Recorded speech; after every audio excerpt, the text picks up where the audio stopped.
butt nuggets. Butt nuggets. Y'all messy as Disgusting. hell. I'm so sorry. If it's brown, flush it down. No. Gross. Welcome in, Raiders, by the way. Thank you so much for that raid from Critical Miss. Hi, Raiders. Okay, Robo, you can message Well, me. this shit actually tastes like bananas. I knew you were going to do this. Don't do this to me. Hi, everybody. Oh, that one on the left. Oh, Lord. I was like, there's a 50-50 chance that this is legit. Nope. Hi, everyone. Welcome on in, and welcome to our Season 3 premiere of Ampistrano. It is already super unhinged, as I'm getting Astarian pictures. I hate y'all. Oh my God, Robo. Robo wasn't kidding with the folder on their computer, is what I'm seeing. Is only his butt exposed? I think so. There's some action happening right there, April. Oh! You see what's going on now? Oh. Cool. Oh wait, no, that's for me. That's so I gotta explain this to the children. No, that's good. No. Hi, everyone. I'm Ace. Hi, everyone. Hi, everyone. We're all ace except for our tokens trait. When I die, if people I'm find definitely my not. folder of this thing, they're gonna be, oh, this guy was fucked up. Oh no! If you die, Robo, I'm gonna make was sure not it's part of a PowerPoint presentation.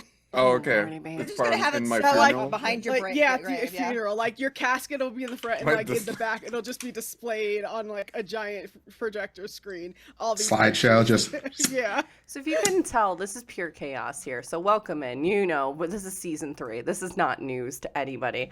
But I am joined by this It might be news absolutely. to the Raiders. It might be news to them. This is, well, they just had Lamia on, so new probably people. not. Lamia knows what to Oh, wow. expect here. Oh yeah, Lamia, yeah. Yeah, they already know what to expect. Lamia So- encourages me. I appreciate you, hold on. Lamia. Y'all, Why is y'all had Lamia catching on? strays? Did y'all survive? Barely. Barely. Noir barely survived. It was fun. Anyways. Nor had to go to freeze frame for a hot second. I'm just He saying. really did. You might be wondering how I got here. So, a very special thank you to our sponsors and affiliations, Found Familiar and Friday Afternoon Tea. Make sure to use D&D Jordan Lee and AmpistranoDND when you check out for a percentage off your purchase, as it does help to support the cast as well. Also, thank you to Idle Champions. We do have a code popping up this way. I know how to point in chat, and you can enter in !idle. That will allow you to get an Electrum chest, which you can then use in the game. They are bringing in all the Baldur's Gate characters, and Karlach is next up. So, My hey, Robo's I wife. think that this is a good soul cash oxer. I just had to say that out loud. I know. That's the code. Soul cash oxer. I know. It's a a catchy. The Soul Calibur ripoff. It's a somatic component. It really is. But before Really we distinct soul caliber. dive into today's episodes, we do have a couple quick announcements. And first and foremost, it's been a minute. So let's go around real quick. Tell everybody who you are and what you'll be playing as for today. And we're going to start with Dimples. Hello, I'm Damn Daddy. No. Hello, everyone. I'm Doubles and Master Dice. voiced. Thank you. You know what? I'm gonna have to hire someone to do my intros for me. The master of the moist, the dampest of daddies, the Dimples and Dice. No, I'm gonna be playing Captain Draven Tythorn along with my cohort Gribble. Yeah, it's been a minute since I played this character, and I'm gonna probably take a little bit of time to figure out what I'm doing. But he is going to find his daughter, and these motherfuckers better get their shit together because we got things to do. Wrong group. That's very true. We're going to jump over to Sin. Y'all messy as hell. Hello, my name is Cynthia, and I am going to be playing Blackstone, who is going to probably have just a small issue this episode, maybe. My apologies in advance, but not really. That's true. We're going to jump over to Robo. Alright, blank. Hi, it's me, RoboGoblin. You can find me everywhere at TTRPKs, but don't follow me. You will be disappointed. Today I'll be playing Lion Oh, ass. no, I'm not playing myself. Boo! Boo. Did you just break rule number 1 of my channel, which is do Robo not talk has shit about quality your channel, content. like by It's about not. yourself? Can you? I thought can you, rule number 1 is can that you should let the never Mexican Robo be talk hyping people about- up so. Hey, Latinophobics, can you let the Mexican talk, please? Thank You you. can't say that. No, It gets motherfucker. Not when the Mexican is talking shit about himself.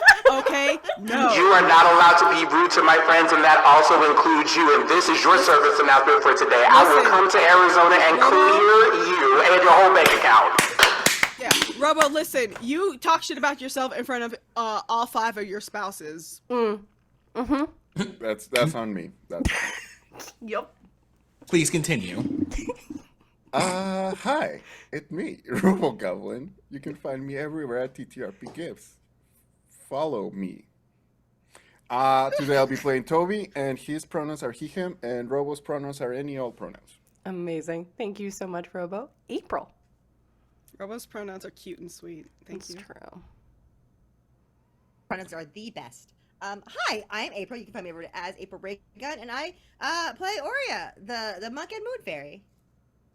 Hell yeah. That's it. That's all I got. Monkey moon fairy. Monking moon fairy. I'm about the Monkin Moon Fairy. Yep. It's great. And again, I know it's been a minute. The true channel owner. I'm just here. Fair. Yes, I have a. Sorry. I just have so many like a landowner, but it's a Twitch stream owner. I just have like so many properties. Hi, I'm Farron. We'll be playing a Theodore Shadeson, your shifter battlemaster fighter. Our pronouns are she/her. Heck yeah. Awesome. Quick little shout out, by the way.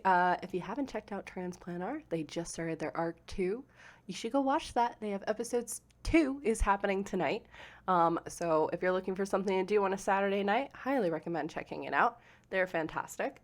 Or if you're looking for something on Saturday mornings, even though they did raid us, I am going to shout them out again. Critical Misses. They do a great job of spotlighting people in the community. I was on there not that long ago. Yes, you It were. was fun. And, you know, watching Noir get roasted is always entertaining. So, Yo. just saying. Yo. Wild. Let's see. Please consider supporting the creators' actual plays and more by subscribing to our YouTube, Patreon, TikTok, and following us on social media. It seriously helps out a lot.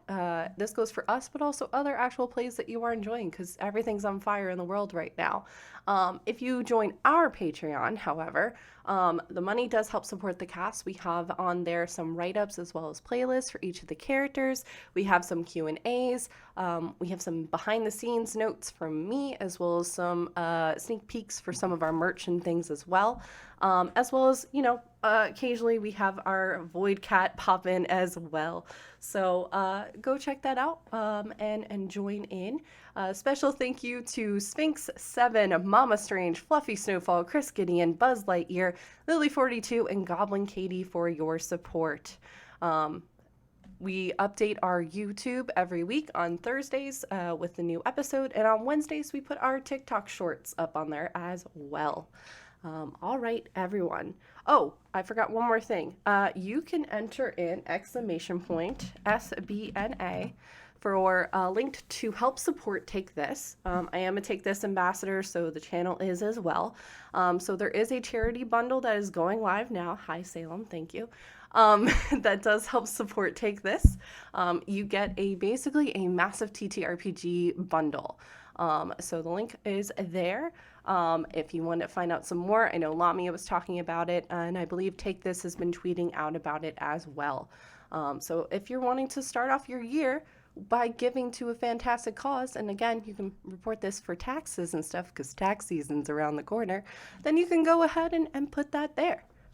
Robo, I felt that. I'm sorry. Yeah, 124 games that you could pick up for like $10, which is nothing. That's a steal. So, and it helps to benefit an amazing cause. But with that, y'all, is there any other announcements before we go to our opening video? Follow Fairbear's channel. Yes. She's twitching Baldur's Gate, and it's hilarious. And It's messy as fuck. It's messiest. So good. But also, Mental Lamia has also started streaming, and that's been hilarious to watch Oh, too. shit. Oh yeah, that's right. Yeah, that They've has been also streaming been Validate. Validate, saw that. King of the Court, or King of the Castle, rather. Highly recommend it. Just reads people for filth, but also Lamia does that normally. So, like, I was about to say, what's the difference? I know. But The with difference that, is if she gets made affiliate, you can now pay her to do it. which I believe they did, they're just waiting for Twitch Oh, to I'm get sorry, their life they. together. Lamia, I'm so sorry. They. And they also give you a little bit of like mental health knowledge along the way while you do that. It's true. And also the fits that they wear on stream sometimes. Serving looks. True. Yeah, had me gagging in the best way. I'm like, okay, I'm gay. I'm a homosexual. All right, y'all. And with that, and without further ado, let us go beyond the veil of Ampistrano.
And welcome back. Voice box. So close, Robo. So, Get that so checked close. out, too. Okay. All messy. So, when last we left our adventurers, the group dived into the shadows of memory from Yue, Carmen, and Javian, taking them back to when Felk, and by extension all of Ampistrano, were threatened by Cedric Whitlock, a supporter and champion for a great beast that was set to reap the souls to feed a giant leviathan.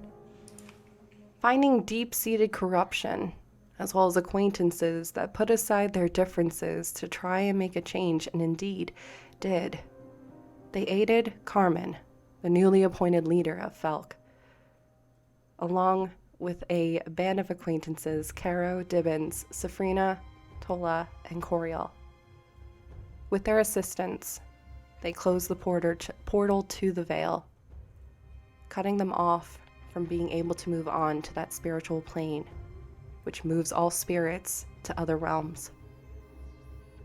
This was at a giant cost, as Felk itself was seemingly rendered into a pocket dimension of sorts within Ampistrano, Carmen's soul shredding in the process, or Yue's soul shredding in the process, along with Carmen's soul joining with her brother in the automaton, Blackstone. I hate you. It is now that we pick up.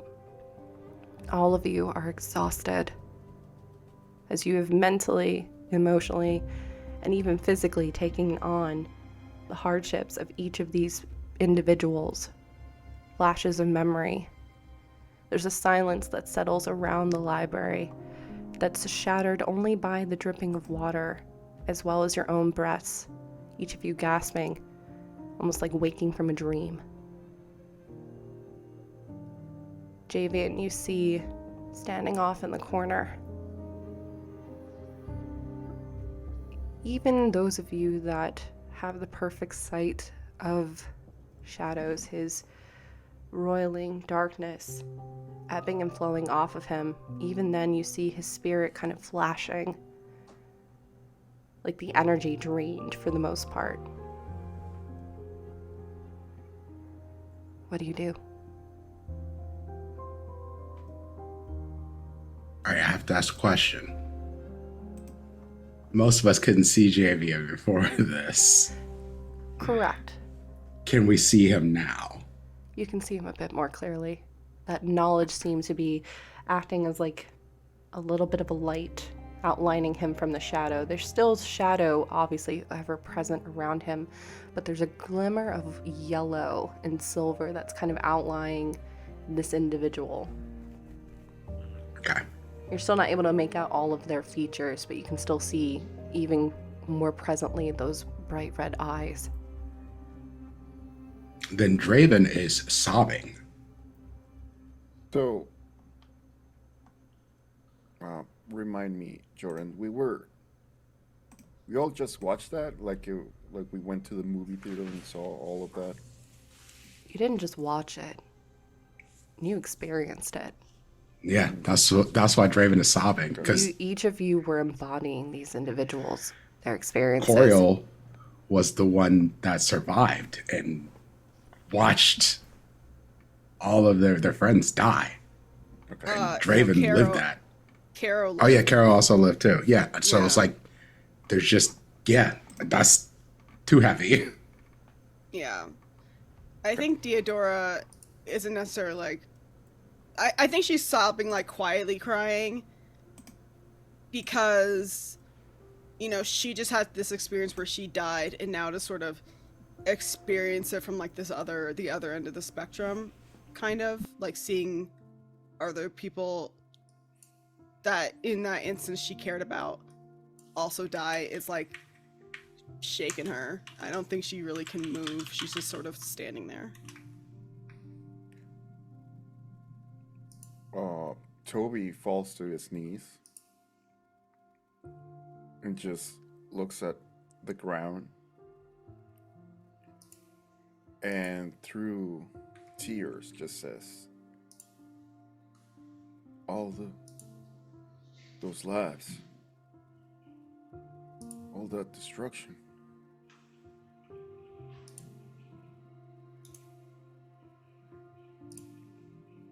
How can we beat that thing?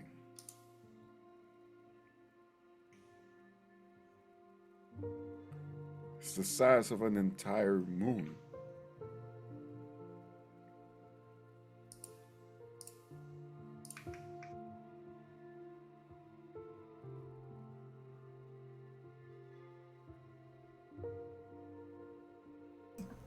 Sorry, was muted. Carmen at that moment speaks up, and you can see fully all of you standing behind Blackstone. A woman in gold, long flowing dress, not the Carmen you all met and fought with alongside those comrades to seal the portal, but more so in her kind of priestess attire. Long flowing yellow dress, a masquerade mask, hiding eyes that are just whited out. There's warmth to it, but even you see that she's fading in and out. Seemingly this has also taken a toll on her. That was just its eye. It was the size of a moon. This thing has the ability to wrap all of Ampistrano within its clutches. But just because something is of massive size doesn't mean that it can't be defeated. But how? we saw them use magic and abilities greater than ours.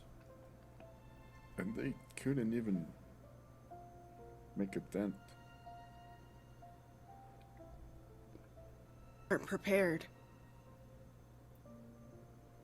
They found out too late. But we know what they knew. And all we can do is learn from that experience and use it.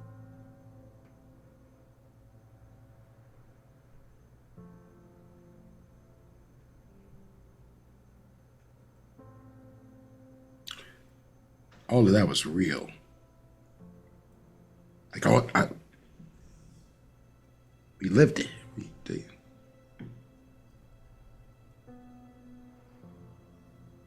Yes. We can't quit. That was never an option.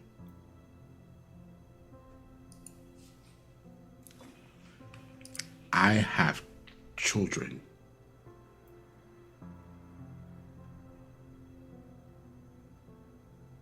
I have to keep fighting for them.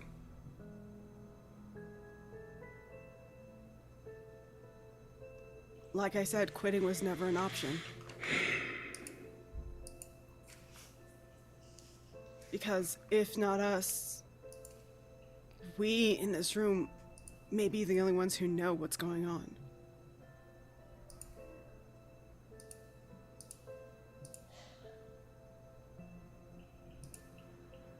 That needs to change. We need to tell other people. We need to get more people in. Oh, that's not my voice. And I was like, Aurea, Who is that? who's that? April. I don't know. April I don't know what I Reagan. sound like. April Reagan has entered You'll the switch chat. it. I'll be Aurea's honest with you. I remember. I remember Okay, Cribble's yes. voice, but I don't remember Raven's. Sorry, I'm so sorry, all. I think we need to change that. We need to tell other people. We need to get more involved. We need to tell. We could tell the school. We know people. We know schools and people. Who's gonna believe search us? of power. I know at least 5 people of power that would. We could call our friend Blackstone. Our friend Sam. Shit. April forgot everything. Sam Just now. Shit is a Deidre. name? We could call. We can call Deidre. Cal. Cal. We can Cal. message Cal or Deidre. The whole school's there. We could. Oh I my could God! call- No, I'm drawing blank on the name. Tyrell. Tynell. Okay, I have contacts in the high officials of the army. I know them. Military. I can let them know. I have let them know to an extent what's going on, and I've been keeping them apprised. And they are people that I trust. Captain Tideborn, you haven't known us for very long, but we have been lucky We have enough to- connections. Just kidding. We have. I mean, that's not untrue. We've been lucky enough to make some friends who I do think would trust and believe us and help. Who are already helping. But I think they need this information too. Then we need to start moving. Time is of the essence. And certainly, you can make movement with those in power. But also, a lot of people can make a lot of noise. I mean, we don't just like go yelling in the streets. We go tell the people that we know who are already helping us. Correct. Carmen. And you kind of see for a moment just a glimmer of slight pain coming across her face as she looks to you, Blackstone.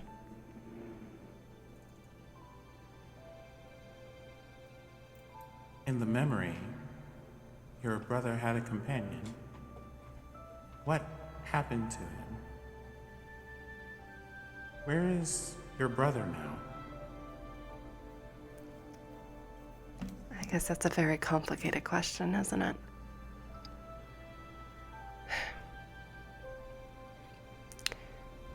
Blackstone was his companion. I've seen through your eyes. You have explored Felk. You've seen his other creations. You've also seen the ones that are different. Blackstone had a unique ability of, indeed, everything he created, he put an essence of himself into, allowing for his mind to go where sometimes his body would not allow.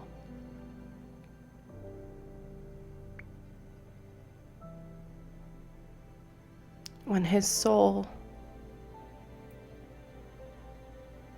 couldn't move on, was acting as the anchor for both myself and for him, and by extension, in a way, all of Felk. He went within Blackstone. He went home.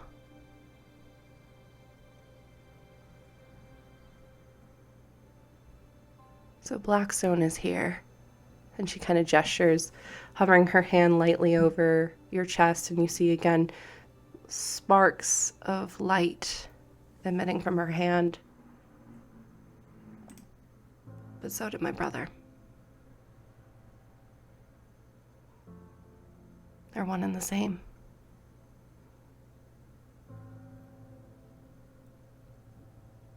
Now, at least. So,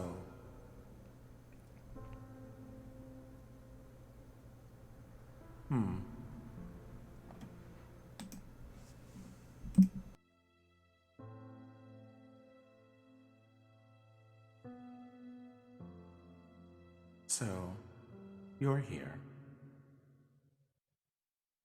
And your brother is also here? Yes.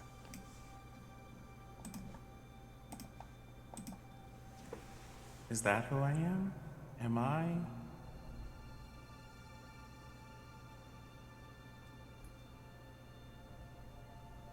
Alive?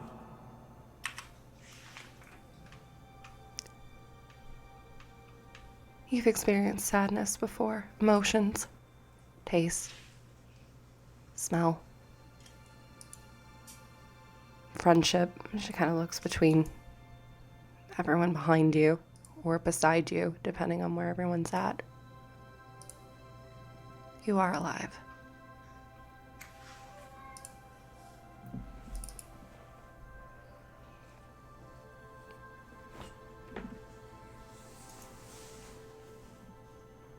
There are so many experiences I've had, but I don't know who they belong to now. What is the soul, if not the makeup of our experiences, our thoughts, emotions, dreams, fears,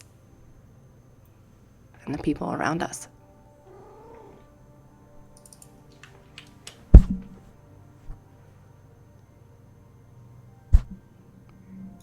Get your foot out of my face.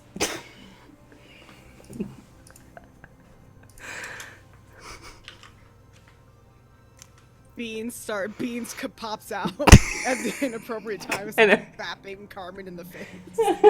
Hey.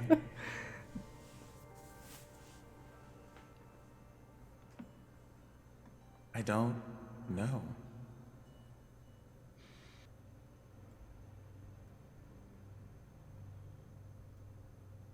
And, well,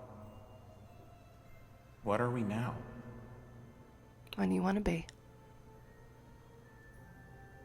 I withheld portions of your memory because I wanted you to decide for yourself.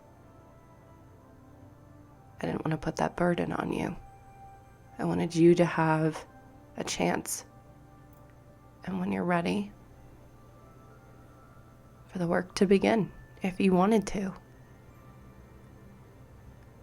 As your sister, I wanted to protect you, but I also wanted to give you a chance. An opportunity that we did not have. And I'm not expecting you to know the answer to that.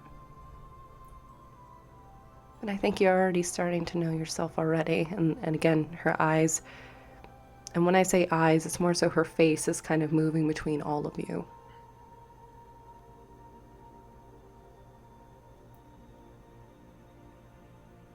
The water, you said there was like water dripping in this room. Yeah, there's a small kind of fountain by where the stairs are when you came down through the shadow portal. So it's basically acts as like an hourglass. So there's been a steady drip of water, but instead of it dripping down, it drips up, and you're hearing it going into this kind of small pool that's up above it. It's been keeping the time, the measure of it in this space. Some portions of that water start taking shapes that are very familiar to at least 3 of the party members. Buildings and schools and carts and centaurs.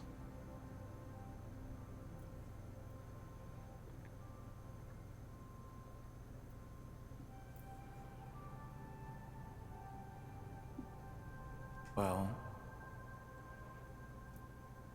if he's still in here to see things, I would like him to see what's become of the world that he tried to protect, He has. like you can. He already has.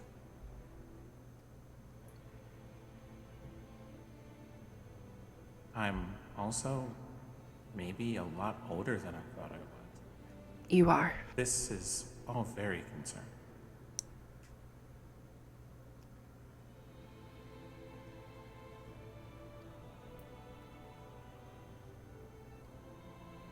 Her eyes kind of shift for a moment, focusing on Aurea as you're holding the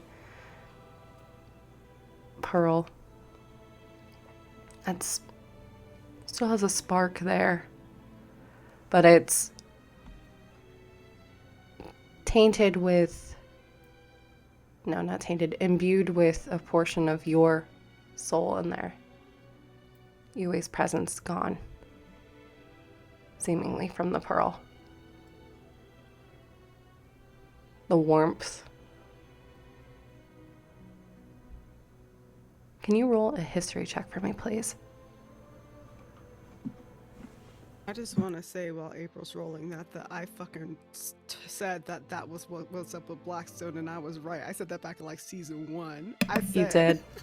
That I was like, I think Blackstone was a person. You did. Some Full Metal Alchemist bullshit is what I said. Kind of. 14. 14. It sparks some memory. You weren't the best at taking notes in class, but you did hear specifically there was a lesson that was done talking about some of the dangers around portal making or the creation of these to the Citadel for fairies. What was done was the rite of sundering, the shreddings of one's soul, but with that, their wings. It is forbidden for the most part, not because of the ability that it can hurt others, but the massive toll it takes on the individual. What do your wings mean to you, Aurea?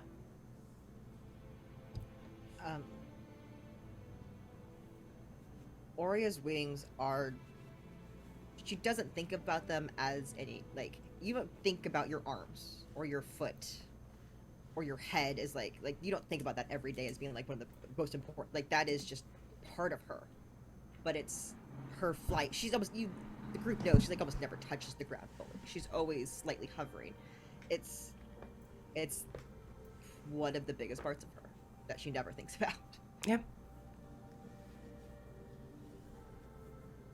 In fairy lore, too, they oftentimes talk about how the magic that fairies feel is their soul, that the representation of one's soul is that in their wings. The colors, the vibrancy, how you fly, your wing movements, everything. And I feel like that would be like like the greatest crime Yeah. If the greatest crimes fairies commits, that's the punishment. Yep.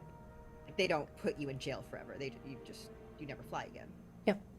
It's the rendering of that. So the sundering of this takes a massive toll. Wings can always be reattached, but to sunder them completely, to shatter them like glass panes in a temple, that cannot be redone. And that fairy's soul is lost, unable to go to the veil, to the other planes, left to kind of follow through the world, a wraith of themselves, tethered to the past.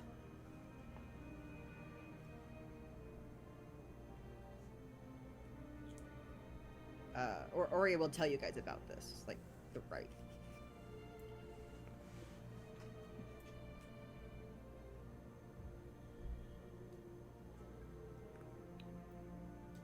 So, Just so I'm clear, so this is basically what UA did to themselves in Yes. order to remain trapped in the past, but also still present in our timeline. Okay, Correct. Just making sure. yeah, to basically did that to ensure that the portal was closed, but also to ensure that the ceremony that bound Carmen and Rory to Blackstone could happen. And by extension, it impacted all of Felk. It's kind of fucked up. That's why time has been a little bit weird here. So,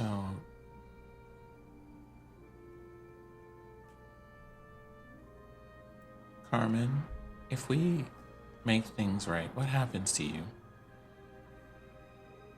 I don't know. But I'm not doing this because I'm afraid to find out.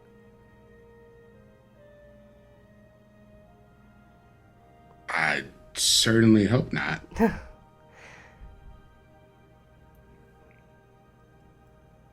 I don't mean that as a joke. This is a lot. Yeah. We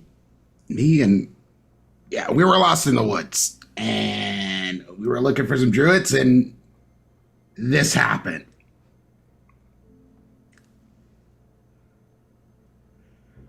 What he said. I think Blackstone returns to themselves just a bit. Physically, anyway, because they've been, out here in the Yeah. ethers. I think we should have some words with the Antarian.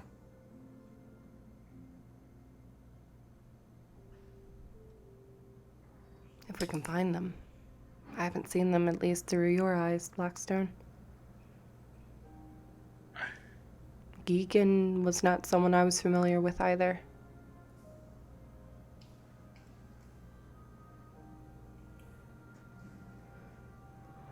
But that's neither good nor bad. Saying that, at least. I do know one of the automatons has been wandering the town for some time. Perhaps they've seen them. Possible. If they're still here, even. But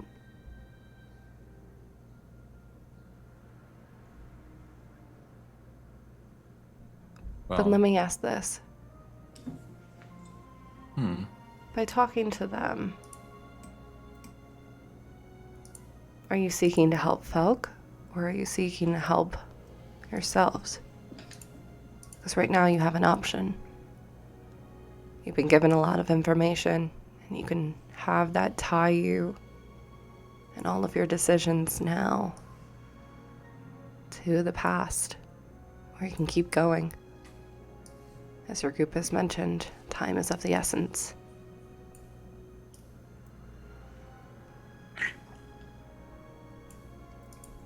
Oh, very muted. I'm muted. Zoom just hates me. I don't understand why it has to be a choice. It's fair. It's not just about helping Felk, and it's not just about helping ourselves.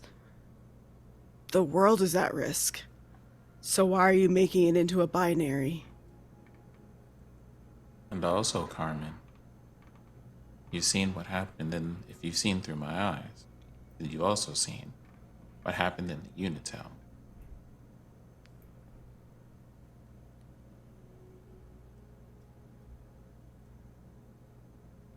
Can't say she gets quiet, just kind of listening.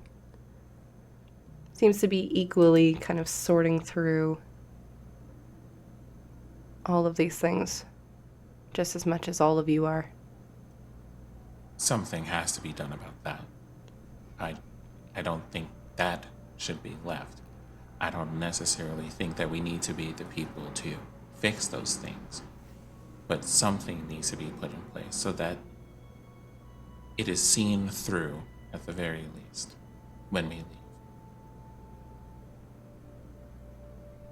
She nods. Otherwise, the Ouroboros are going to make even greater of a danger than they did when we got here. We can't be made wholly responsible for Felk's fate, because we have other lives that also require our attention. Correct. So we need to ensure that there are people in place who will, to Blackstone's point, make sure that this does not happen again. I don't know if that means dismantling the Unitel or just maybe a change of leadership. But that can't be on us, because if we just stay here trying to sort Felk out, other people will die. People are already dying. I prefer if what happened here at Felk does not get repeated. I don't mean to sound selfish, but we need to get to Jorix. That's not selfish. We do need to get to Jorix. Not just for the sake of your children, but we already know that there's things happening there that need to be stopped. The other thing I have to ask right now, and maybe you know or maybe you don't know. What happened to Coriel? And Caro. I don't know. Exactly. She looks at Javian too, and Javian...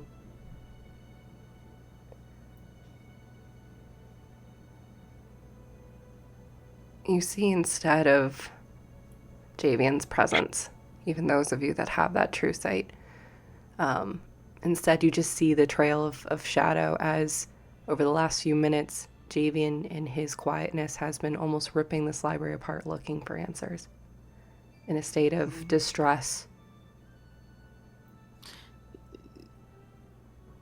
UA's sundering also, that's the reason why Javian's also stuck here. Correct.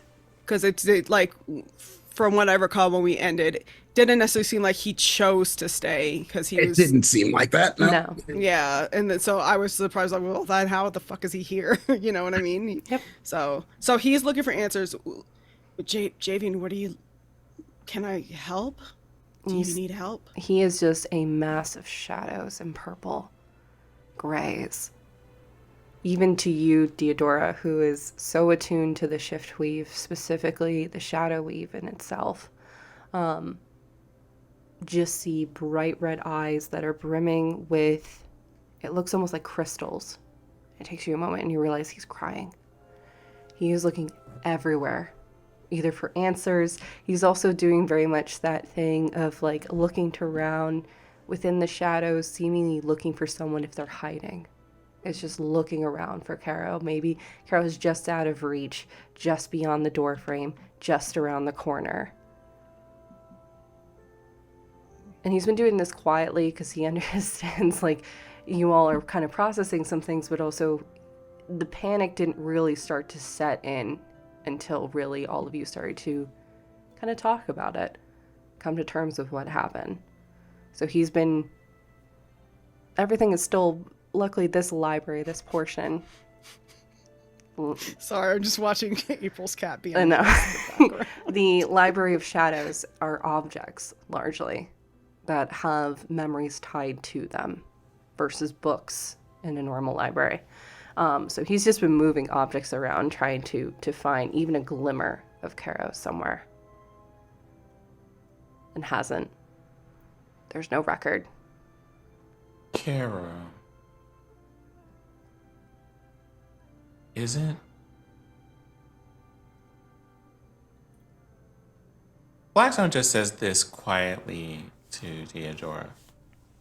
Was that the person that he loved? I think so, yes. Oh, well, there is the small chance that she may still yet be in the world somewhere. But there's no record of her. Because in the memory, I was a person who wore a very particular ring with a special trait.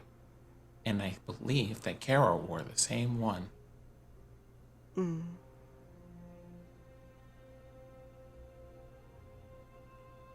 And it's fading, but I remember that the ring does something special for the person who wears it when they pass on from this world.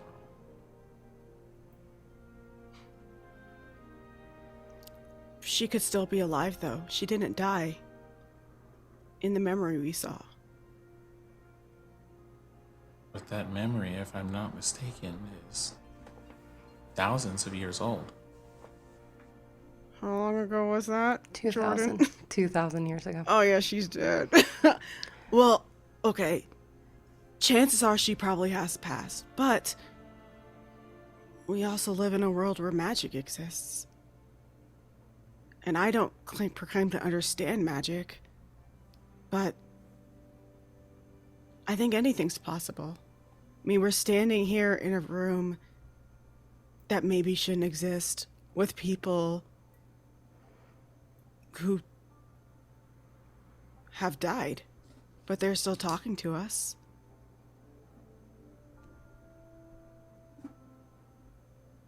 I don't think that... Oh, you're making... I am making a mental note. I believe I might have something small to look for and possibly bring back to this archive.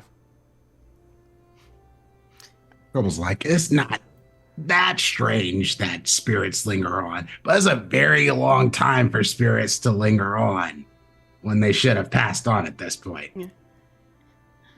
I think Theodore will look to Javian and just say, I think that lack of... Just because there's no record of her doesn't mean she didn't exist. Maybe she moved on from here. Maybe she went to find answers of her own.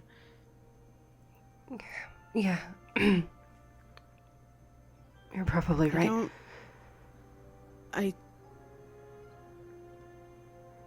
Something I feels... embodied her when I was in there. She cared for you. I don't think she would just leave. Unless she needed to or was trying to find answers that, frankly, from what we saw, this place doesn't have. No, something feels wrong. But... Harold did always tease me for being overly anxious. You're probably right. His memory, he's like, you worry too much. You worry way too much. You need to relax. That's literally what popped into his head. Yep. I would like to give Javian a hug. And you step into the shadows. And he, stiffens. And then slowly wraps his arms around you. For you, it feels like nothing's there. Stepping into a mist. But you do feel the presence. Just as you feel the presence of your friends, even though you may not necessarily see them, but you know they're in the room there with you. And you just feel for a moment anxiety, but also Javian's not one to ever stop. And even you can feel he is coming up with about a zillion plans of what to do next and how he can be of service to help all of you but also to find where Caro went.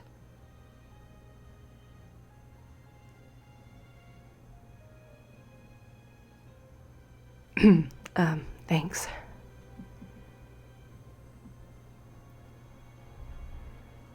You can let go now. Oh, sorry. Just slowly.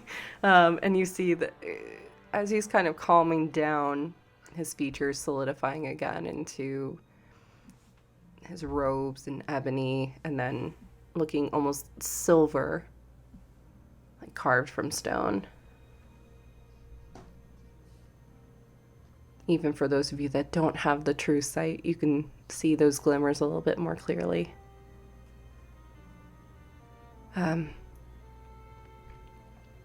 Right.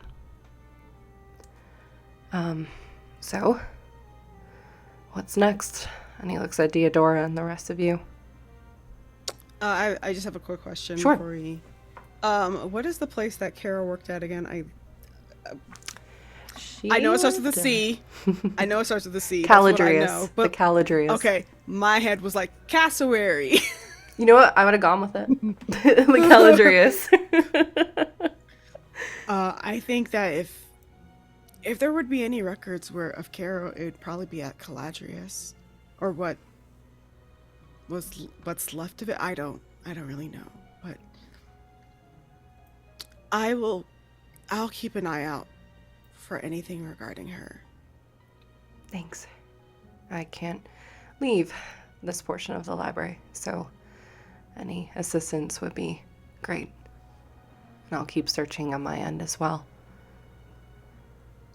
And I think as for what's next, I look over to Draven and say, I do think we have to start heading out.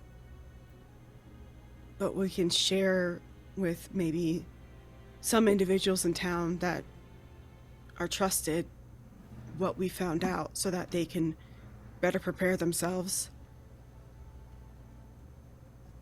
I know them as well as you.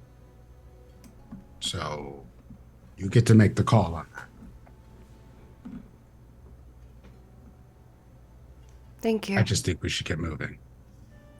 Javian speaks up for a moment and just says thank you. Thank you. I don't know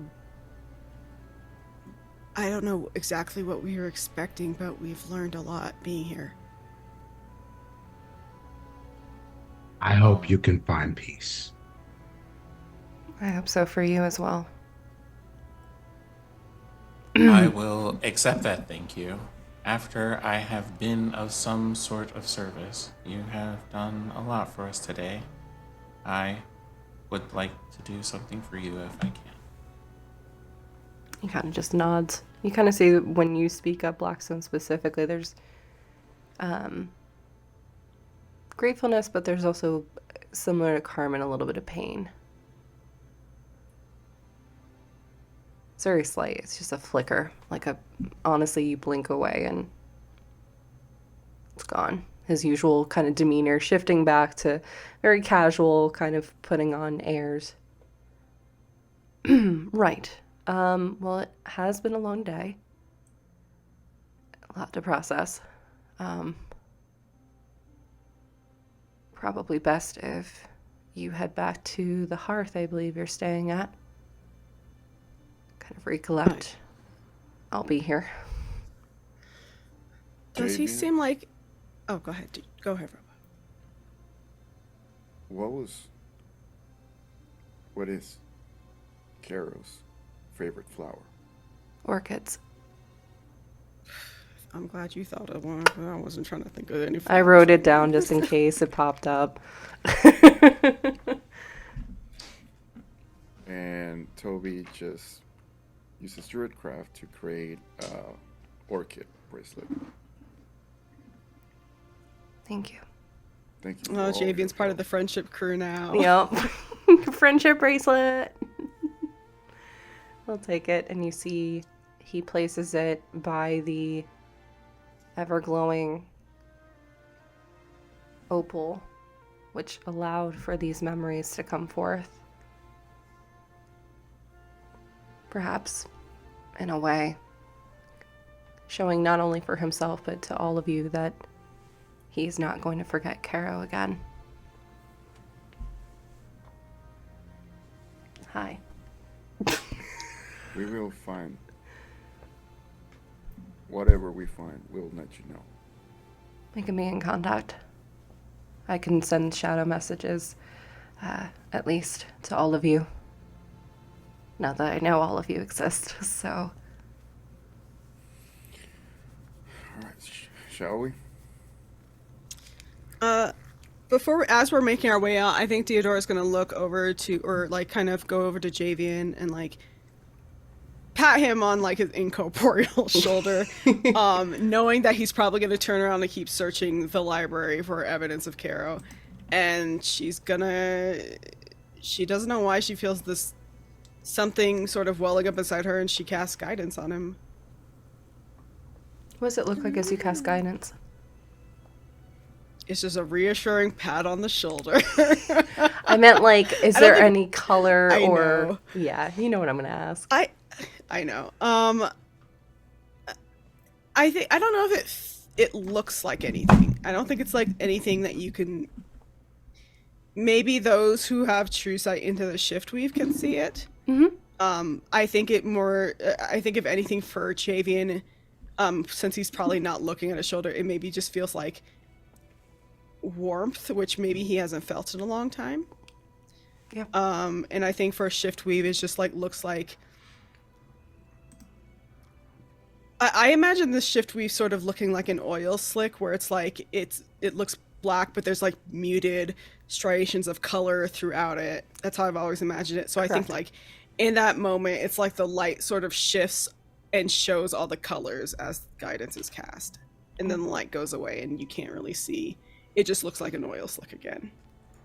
So You kind of see he pauses for a moment, just breathing in.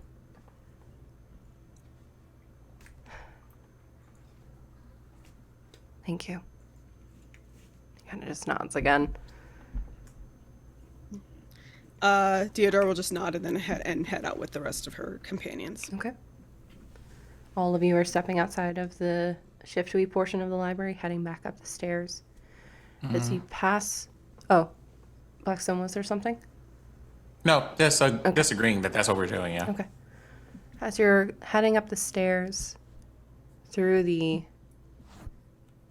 not portal, but the archway itself of darkness, those shadows cling to you, not holding you back. But all of you notice it's almost like stepping out into rain. Like all of you have been dipped into, honestly, Fair put it perfectly, an oil slick.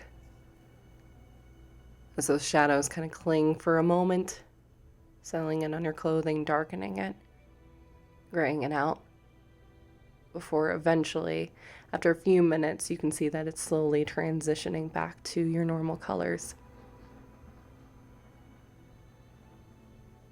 But you feel a weight kind of settling in on your shoulders.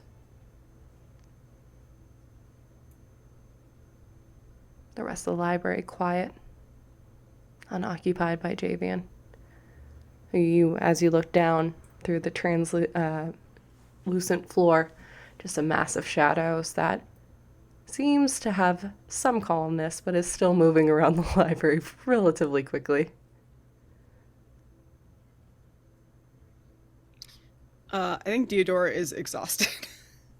Like she's been exhausted since they got to Felk, because I mean we've only been in Felk for like really 3 days, maybe 4 days. 4 days, so it's not a long time. And 4 days ago I died. So, and then I just had this like really intense, not even memory, like this intense experience of living as somebody else.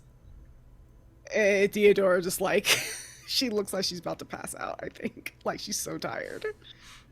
I turn to Blackstone and just try to hold her hand and just give it a squeeze. How are you holding up?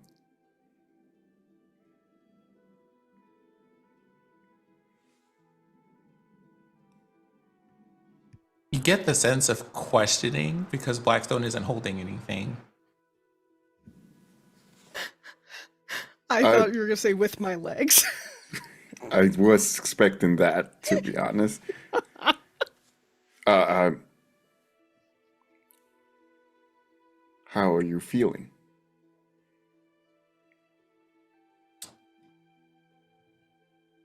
I feel like there are several things to do and nowhere near enough time to do them all.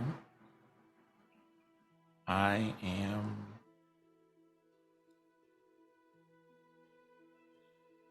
thoughtful about what things being real means.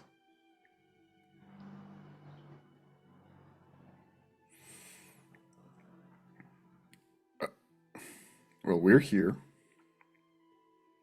You're here with us. And I can touch your hand. And I can say, we are real. You are real.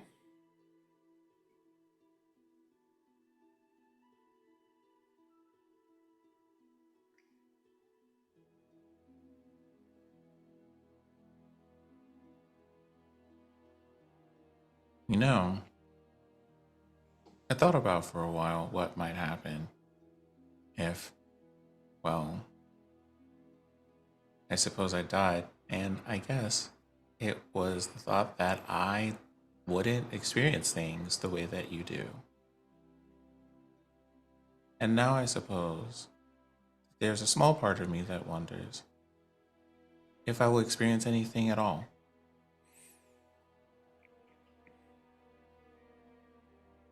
But I think I also have a lot to do before that happens, and so we have some time to figure it out.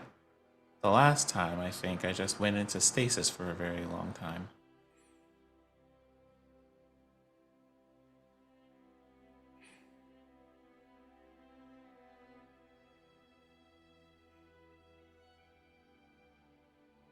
Do you want to take a break?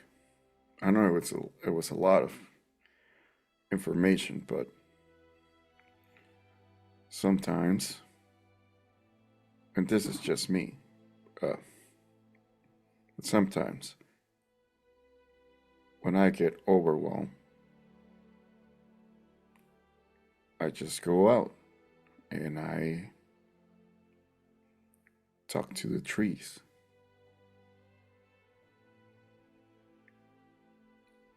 I know they listen. Sometimes they can communicate with me, but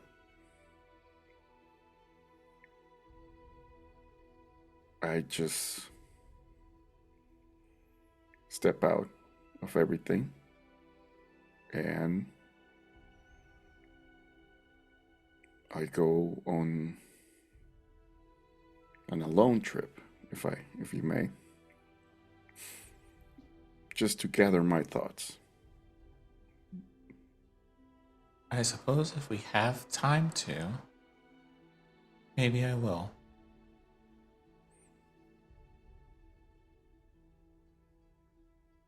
I don't know what I'll do when I get there, though.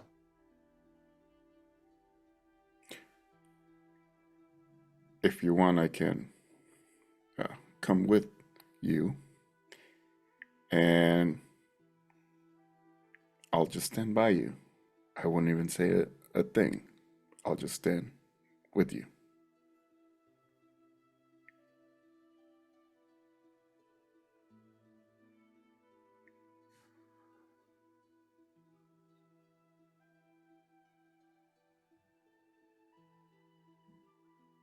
It's a very odd thing to consider just not doing things. It is.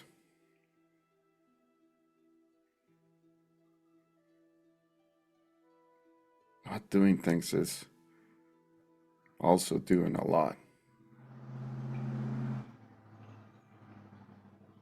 Your mind just never stops.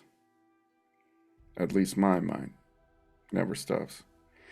And that way, just being away,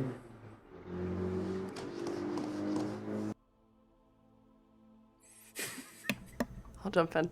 I'm imagining all of you are having this conversation as you're walking back towards the hearth. As Yes. you step out of the main archive itself, out of this tree, evening has settled around Felk. The sky, although largely obscured by the massive trees that rise 200-300 feet above you, full of homes, lights coming out of them. There's a light breeze as autumn has definitely settled in. Each of you in your own way, as you're having these conversations, mulling through everything that's been laid out in front of you, start to notice fractures, slight changes in the images of Felk around you, the shops not looking as pristine as they once did, noting that vines have taken over portions, seemingly the images showing through to what actually lies in the state of Felk. Standing, albeit not in the best of ways. Portions of rooftops from some of the shops missing, showing signs of dilapidation, lack of care, maintenance. And even the individuals passing by all of you, taking on a more translucent kind of tone, they don't seem to notice. The knowledge you all have gained doesn't seem to have transferred elsewhere. Yeah, it doesn't seem like because Yue sort of, the last of her energy was spent in that memory, that time is maybe finally starting to catch up. Why don't you roll a history check for me? History or perception? I will as soon as I go let the dog in, Go for it. because I know y'all can hear him. Pimples. Hi. So,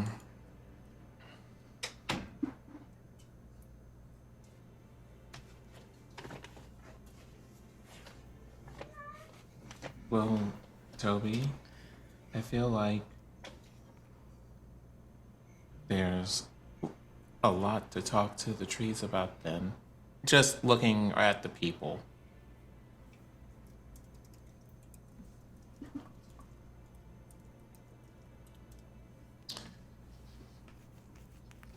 Yep. What check did you say? Either perception History or or- history. I will allow either. And yes, you can have advantage before you ask. I wasn't going to. Thanks. Thanks, sucker. Perception, it's gonna be 24. 24. So it's not... And I'm sorry, can you repeat your original question again? Not gonna lie, I did get distracted by what was posted in the Zoom chat. It's fine. I was just asking if it seemed like the dilapidation is because of the whatever energy of Yue was in the pearl has been spent, and so does it seem like time is kind of finally starting to catch up with Felk? Got it. Because it's been like stagnant because of that, the sundering. Got it. Interestingly enough, no. It seems that this newfound knowledge that you all have gained of everything that happened in the past and the state of Felk as it is now has kind of allowed you to see through the facade. Okay. Perhaps some kind of glamour or illusion is in place to placate visitors, the people. And you all knowing the truth have that ability to start seeing through those illusions, through those misguidance of the truth. I think Deodora realizes this, and it upsets her because it's just seeing through yet another lie that somebody's painted over this town. And she's somebody who is very honest, and doesn't really understand the point of keeping up this facade to trick or placate other people. Like, time is what it is, things decay, new life forms out from that. It's just strange to her that, like, especially with the people living there, like, it seems like they've been lied to as well, to keep up this facade for, it can't be for other people because nobody really knows how to get into Felk. So why the lie? And does it seem like this is something like, what's her name? Geegan. Yes. Got her name right. I got her name right. You did. Call her Gidget. I'm gonna call her Gidget next time though. But does it seem like this is something like that she, or like people that she works with, would have done? Or does it seem like it's based upon the role that you had? I'm not going to make you reroll. You've seen her work her magic before when the soul restorations were happening from all those individuals you saved from the tunnels, the dungeons that the Unitel had been. Was I there? Ooh, you were. Yes, you were. I was. Okay. Yep, everybody was there. resting. Yes. Okay. Yes, I do remember that actually. You were there, so you have seen Geegan's magic before. There's that magical signature that whether anybody uses magic innately or sporadically, that they leave behind. Geegan's magic is there, but it's not the only presence you are sensing. Hi. So, do I also sense the magic from like that person who is the head of the hearth or who brought us there? I can't remember their name. No. Okay. Nope. The other two are unfamiliar. Okay. But at least I know that Geegan's magic is at work here. Correct. And so, I mean, I'm gonna be real, we all know Deodora ain't like that bitch anyway, so now she doubly don't like her. Mm-hmm. Wonderful. And she would share this with the group, like what she sensed. Aurea, what are some thoughts that are going through your mind?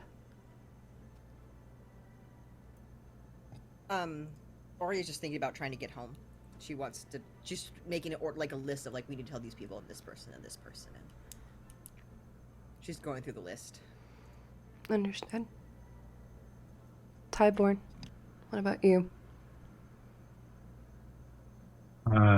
Draven just wants to get to Jorix. Like, I think what's in Draven's head is that as long as he sees his daughter is safe, he'll feel more comfortable. Sure. Even if there's war going on, anything. I just have to see that she's okay. Sure. All of that spurs each of you forward.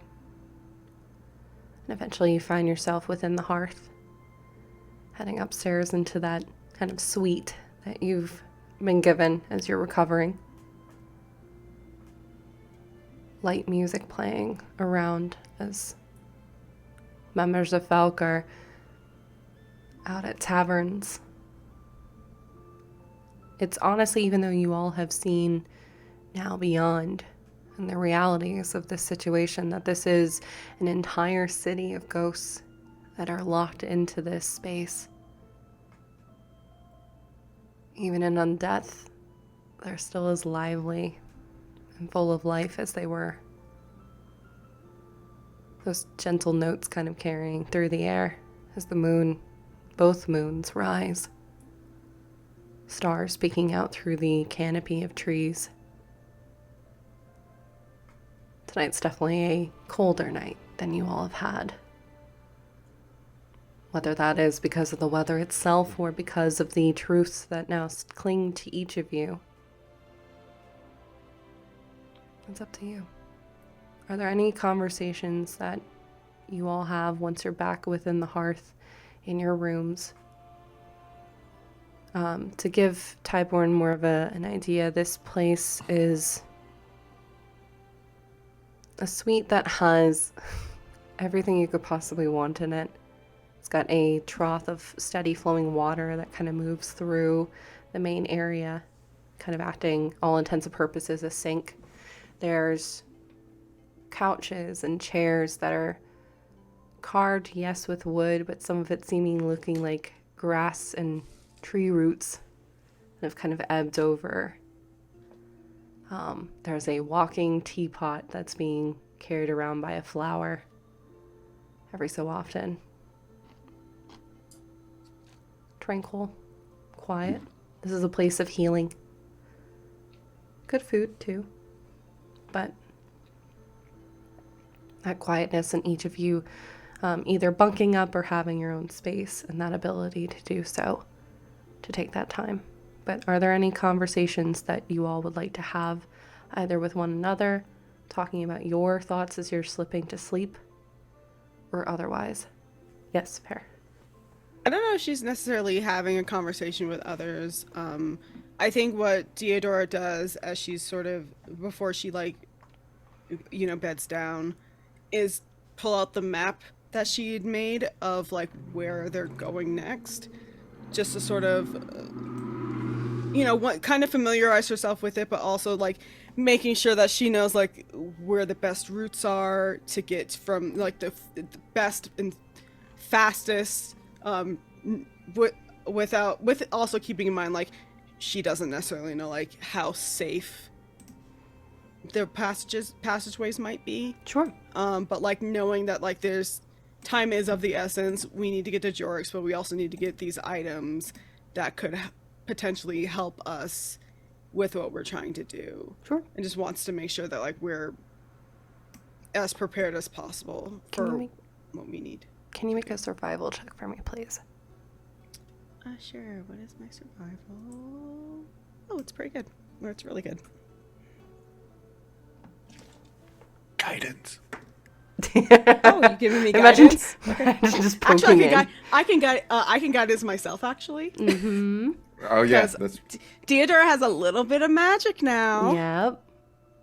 Yep. So survival. I did use guidance just because I really want to do well on this roll. Sure. So that's gonna be a 28. Based upon the map that you have, cross-referencing it with the map from the Library of Memory of Shadows, you have a pretty good route. You've been staying aware of the routes that have shifted and changed over the years, the weather impacting all of that. You are used to having to deal with all this. You're pretty confident with the route that you can take. With the region that we're going towards or into, Yes. do I have any idea of what kind of dangers we might encounter on the trek, besides weather and natural stuff, potential rock slides and avalanches and stuff, any other dangers that we may need to be aware of? You've been made aware of the depending upon the route, but there is a town that has been impacted by a spell curse of some sort. So traveling through there, and Javian, and also what Toby and Tyborn have been able to tell you, it's very draining on the soul being in there. It doesn't function. Things are harder to do. Things like magic even are more difficult to kind of do.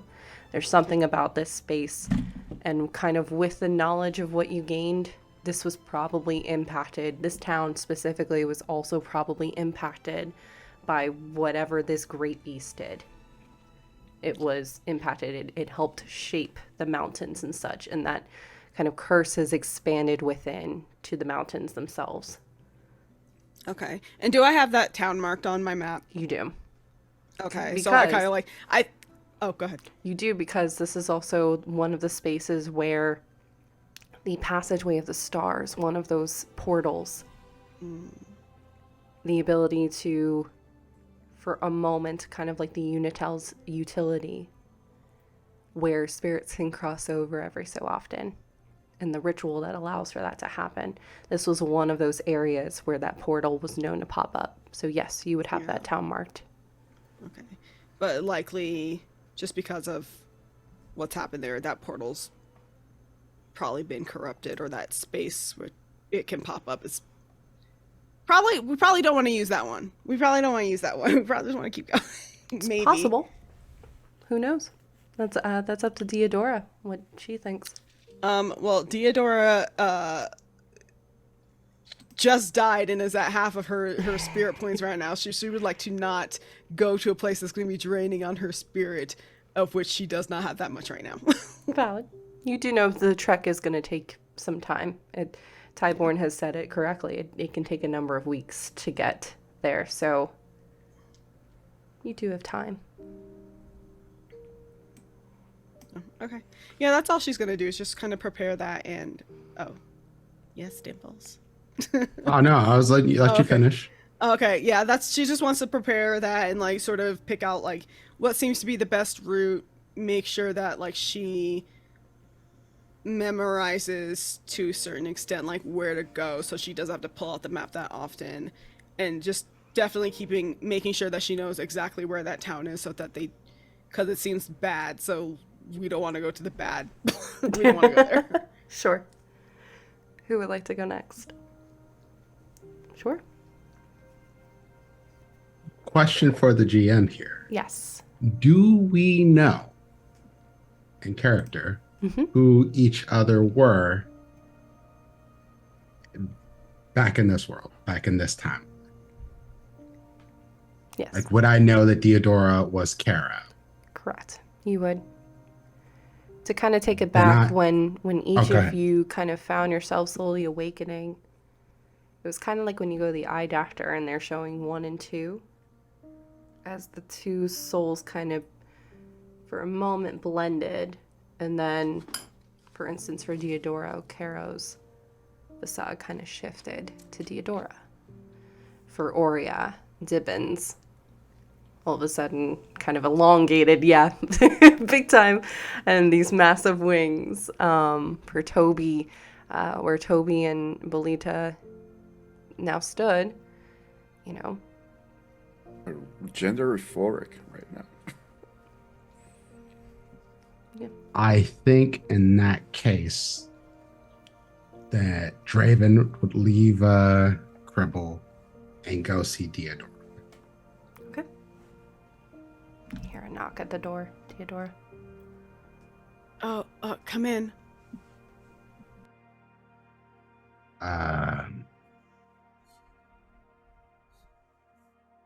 Hi. Hi.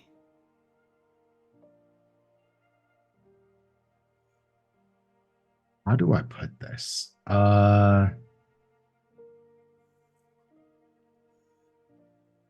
don't want us to be rivals. Diodora looks baffled. Well, okay. I just lived a life, first off, as a girl, which is very confusing to my person. But second off, as someone who is in somewhat of a conflict with you.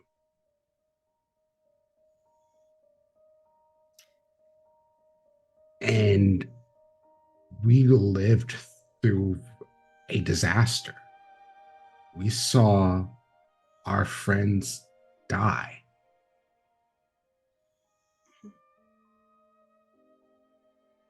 I'm still here. But I saw Toby, Aurea, Blackstone gone. How are you so calm?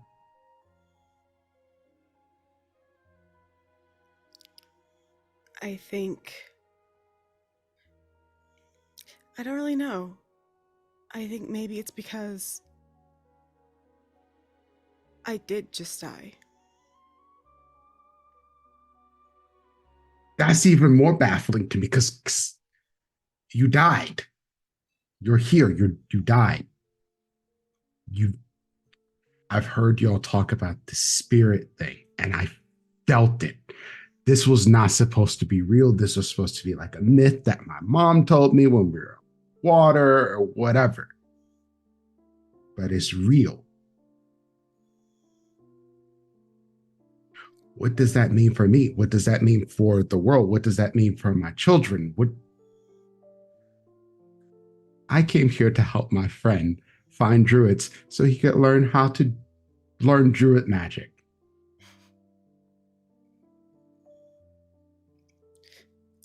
This is all new to me as well. But you seemed unfazed going down into that place where I saw the worst thing that ever happened to me.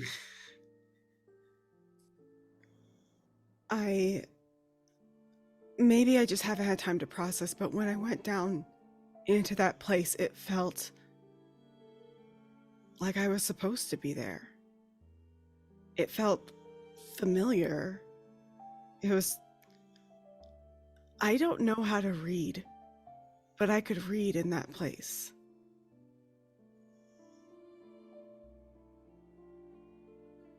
And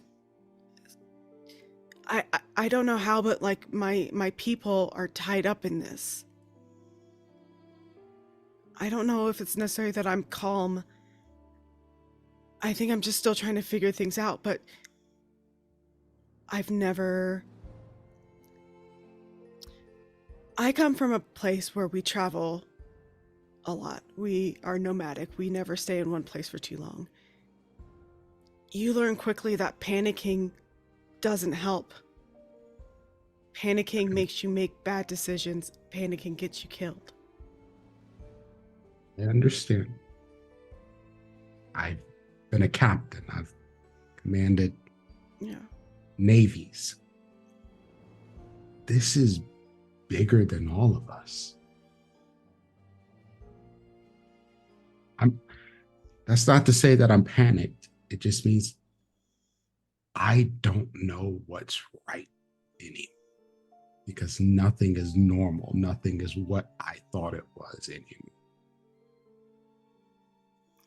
And you seem to be the most well-adjusted about all of this. I'm worried about Blackstone so much.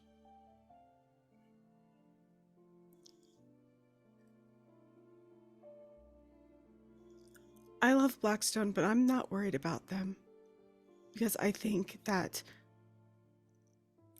you haven't traveled Blackstone that long. You've just met us. But yeah, y'all are all like, I don't mean to sound like, we're like your kids. Yeah, a lot. And I want to see y'all happy and successful and doing all the things that you want in your lives, and having to save the world is too much for anybody. It is a lot. It really is, and I do get overwhelmed. Maybe I just don't show it. Not because I think I have to be strong, but because, again, all my life has been about survival and community. And I think I just kind of turn to that whenever I start feeling overwhelmed. Taking care of other people. I think you understand that a little bit. You're a dad, and I mean, I don't really know. I have my mom and my brother, and we've always taken care of each other. I don't know. These past 4 days have been a lot, and I think not having any time to process means that you kind of just keep going.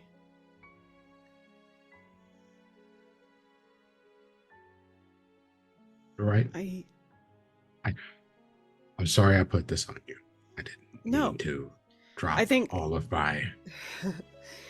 I think Theodora like reaches out and like puts a hand on Draven's arm, like just be like, just like a comforting hand. It's like, you're not putting anything on me that I can't handle, but I don't really think that it's not a burden to express yourself. You're not burdening other people.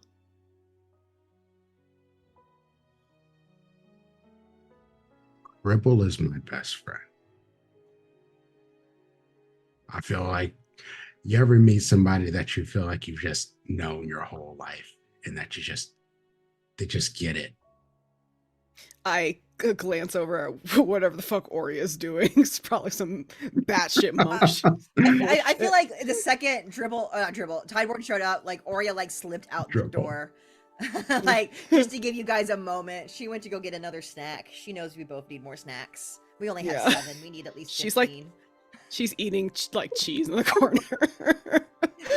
Like you look at the bag of the chip, like, okay, I'm gonna get more snacks. So like hovering, feet never touching the ground, feet never touching the fucking ground, just housing some hot Cheetos. No such thing as difficult to raid if you don't sit down. Yeah, I think I understand that.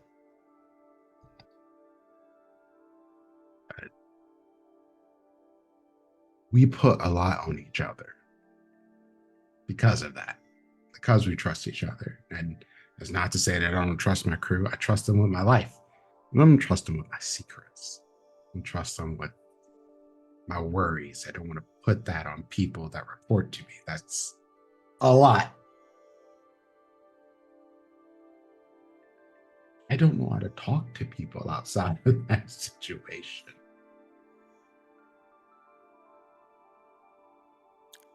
I think you've done a good job so far. I think you say you don't know how to talk to people, but I don't necessarily think that's true. Maybe a little Coriel is rubbing off on me.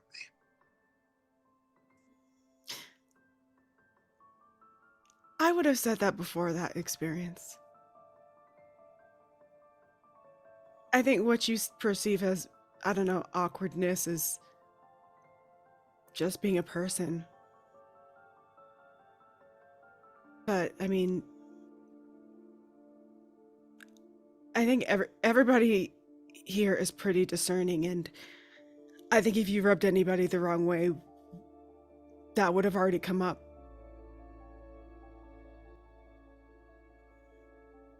Okay. Before I leave you to your own thoughts, I do have one question. Okay. How do we talk to everyone else about how they feel about everything that we experienced in another life? How they feel about dying? I think you just have to ask them.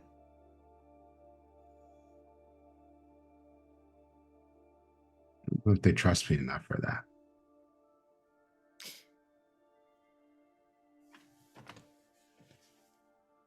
Then you give them their space.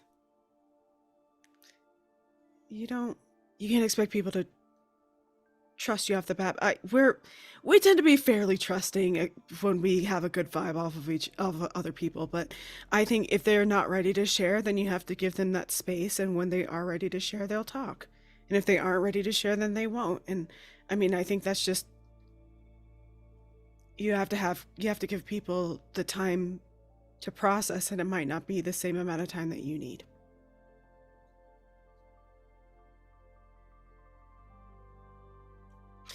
And also, I want to say, I don't consider you a rival or anything. You don't have to Okay, worry good. about that. Good. Because I I'm not Coriel. I get her. I mean, I lived as her, but I'm, we're not the same. never thought you were, Okay. but I don't necessarily think that Caro considered Coriel to be a rival. Coriel considered everybody to be a rival. Well, that's Coriel's business, I think. But Caro didn't have the same feelings about Coriel. It wasn't malicious. It was friendly. driven out of a want to be better, to do everything right and perfectly, to make everybody look at her and say, hey, this is a role model, somebody you want to be, someone who strives to be the best always.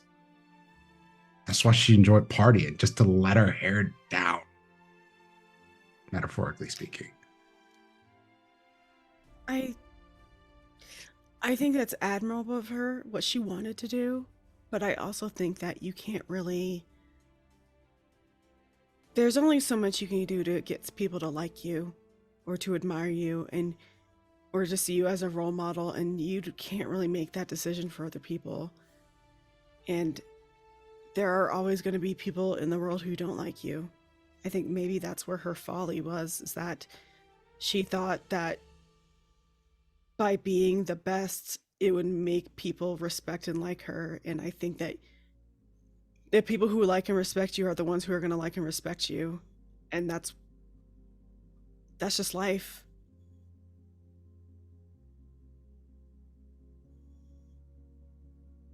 Well, for what it's worth, Theodora, I like and respect you. I feelings mutual. And I'm okay if you see me as your kid.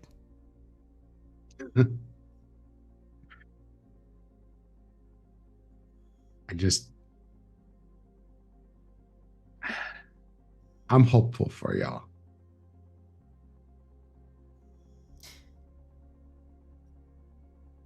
I think we're better off with you here. And Kerbal. You see Draven sort of lips quiver at that one, like he's a big old softy, and just okay. All right. Well, I'm gonna let you go now. Yeah, I think Theodora's like, I think as Draven leaves, she's sort of sitting on like her bedroll, and like she's like, in her head, she's like, I've never had a dad before. I don't have a dad. Like,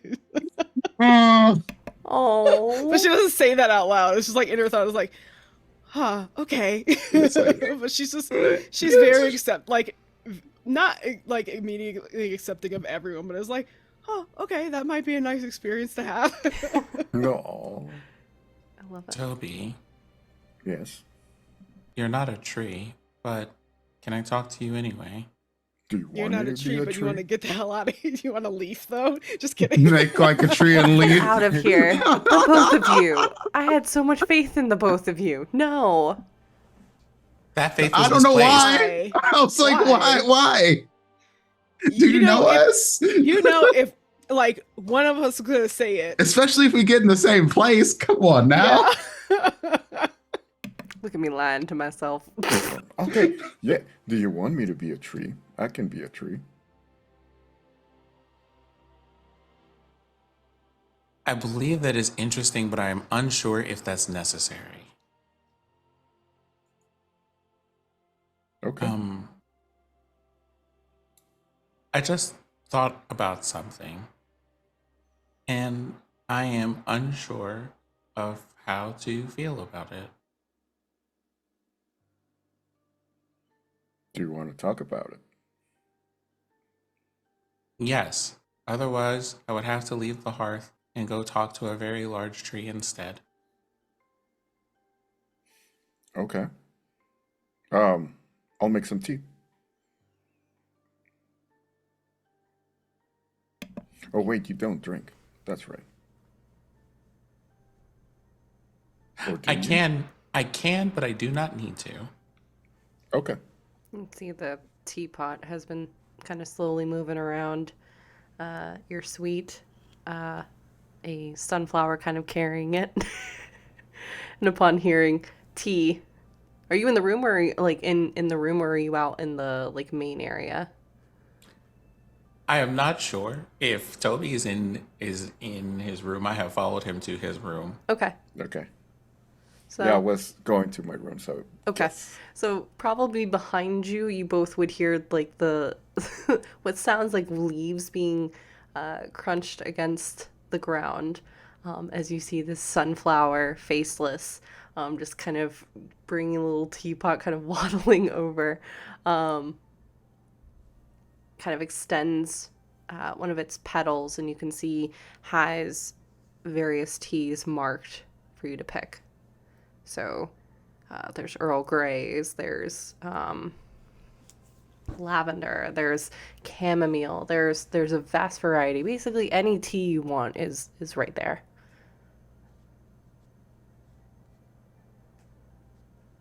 Oh, thank you. And I'll just fill it with lavender. Okay. You see lavender goes and the sunflower kind of places its head against the teapot, which is in appearance made from stone. It has carvings on the side of leaves, and you can actually see from the sunflower as it kind of presses its head what appears to be small flames that are now heating up the teapot, warming it up to a boil for you to have your tea. And after a few moments, those wonderful scents start to kind of fill the area around you. Thank you, friends. So, And just kind of nods and gives you the tea. sit down, Blackstone. Or do you want to go outside?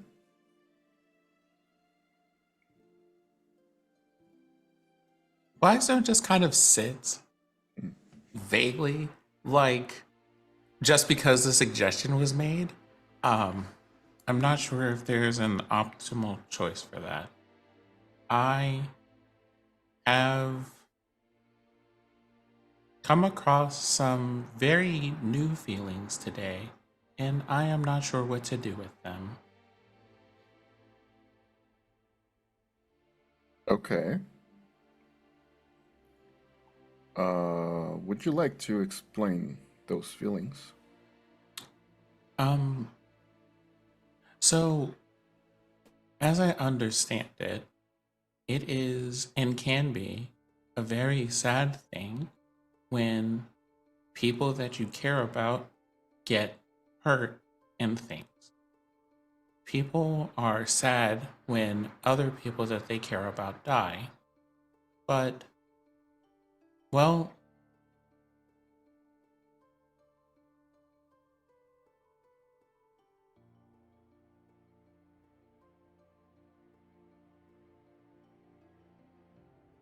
does being alive make you sad?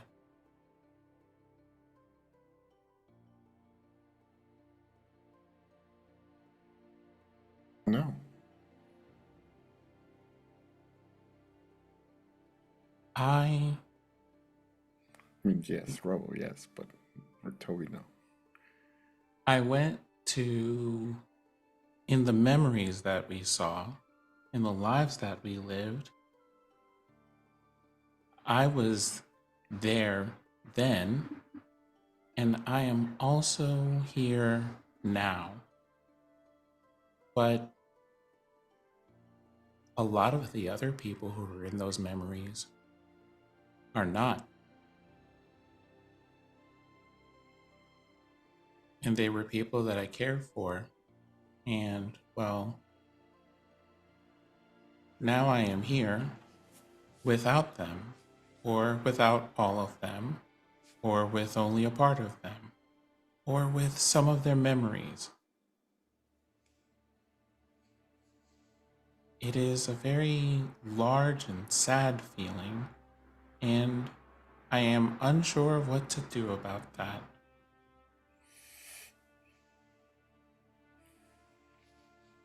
It can be hard to lose your friends, to lose family. It leaves, metaphorically speaking, it leaves a hole in your heart that you can never seem to fill.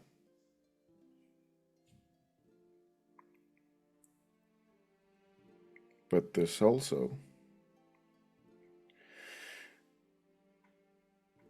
the potential of finding something else, something new that makes you create another space in your heart.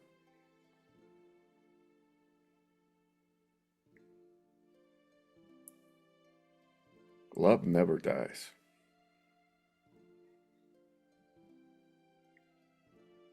It just can transform into a different type of love.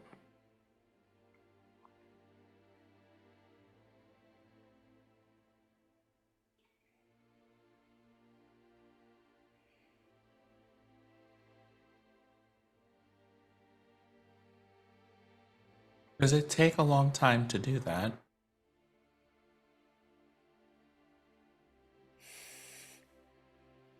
It can take a lot of time, yes. But each memory that you have of your past or your friends or family that you've lost, and every time you remember them, it can be both beautiful and sad or heartbreaking because you can't see them again, at least not right now, Well, but they're always there. I guess it's also larger than people. It's also places, belonging. You know, it was a very serious thing when I said that I would cease to function without a purpose or a reason for being. And, well, we're in the place that I was made or created or brought into the world, I guess. And it's very possible that the things that we do might mean that this place and all of the people in it will disappear. Not even the place that I was made in will continue to exist. It is a very uncomfortable feeling to know that I might outlive a lot of things that I care for.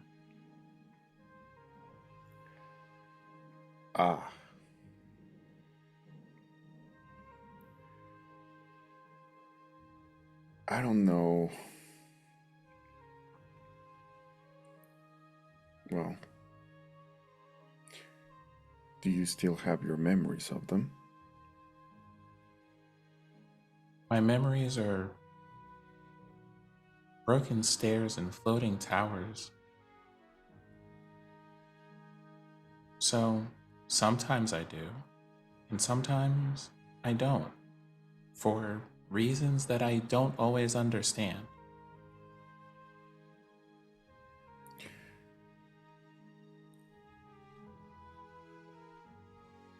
Every memory of whatever you is of whatever you are trying to remembering. Every single thing is alive when you remember. Well, I hope I remember for a very long time then, because, well,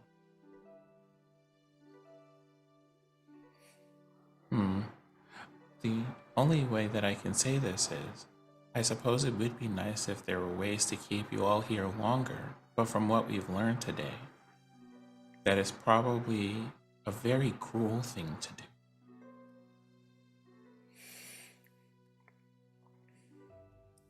Part of being mortal is to let go of things too.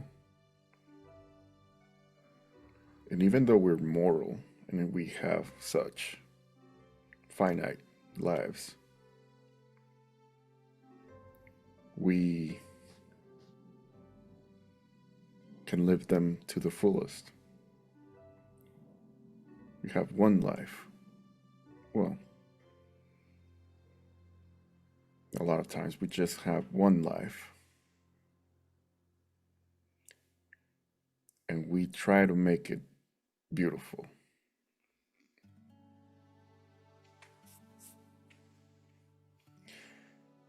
So, I don't know, this is how I was raised, but when one of us dies, when one of my family members or dies, we have the memories of them, and we try to keep them alive in our memories. Even though they're not physically there, we feel them in our hearts, in our minds. They're there for us.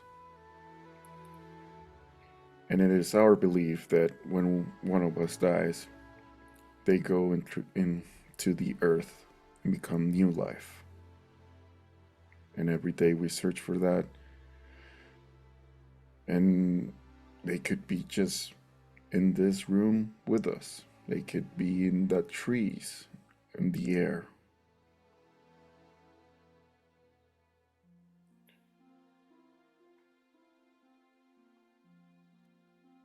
It's a new life.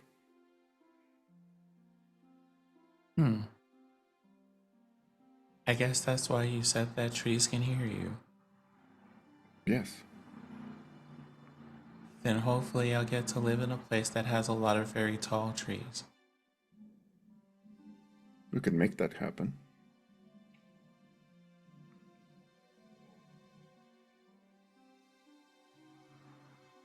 I don't know if it would help, but I would like a hug anyway. So Toby stands up on his bed, just gives Blackstone the biggest hug. I'll try to. I'm tiny, but...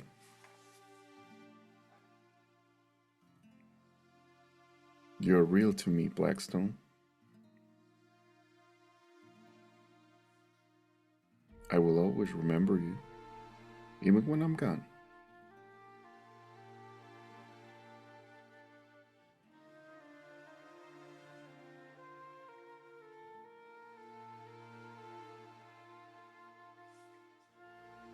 I think at some point I should see about this possible memory issue so I could make sure to clearly remember my friends. But hopefully I'll get that fixed before something happens. I have an idea for that.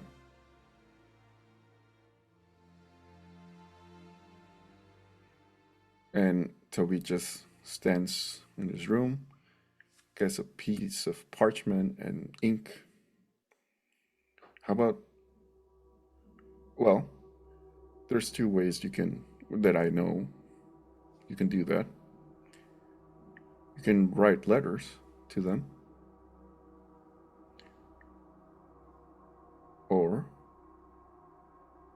You can paint them. Paint your memories.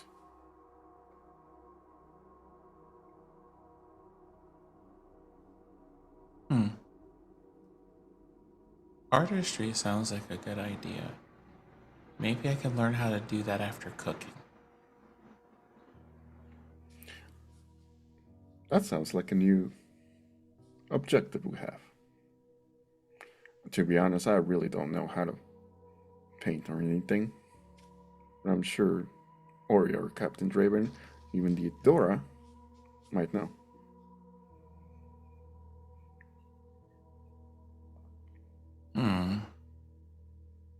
Maybe. Maybe the captain knows how to draw. Yeah. He's worked with a lot of ships. They have to have a cartographer somewhere. A person who makes maps. That person. Yeah, Dora makes maps too, so.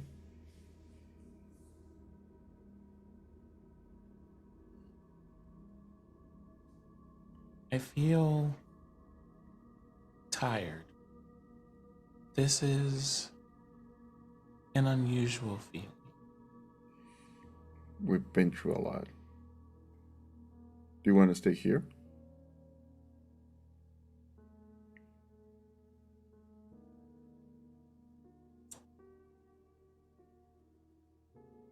Another decision to make.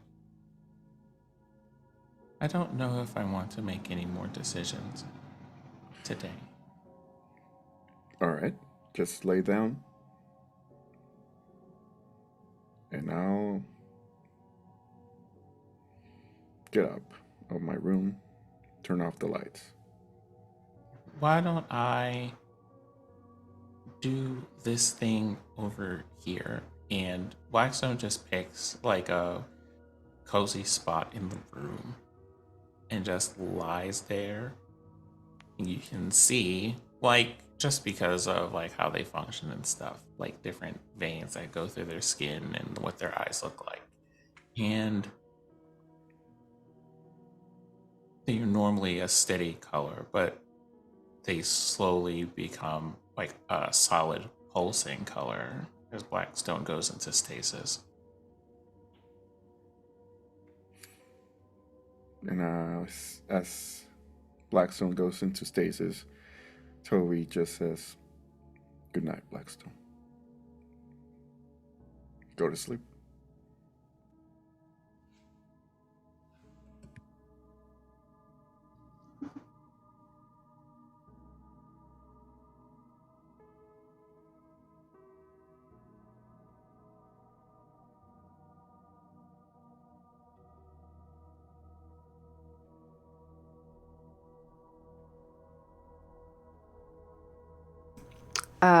I was muted. So let me try that again. So the lights around the room have been kind of open like flower petals. And as you slowly turn the lights off, they close up partially, allowing for light to still be present in this room, but not overtaking it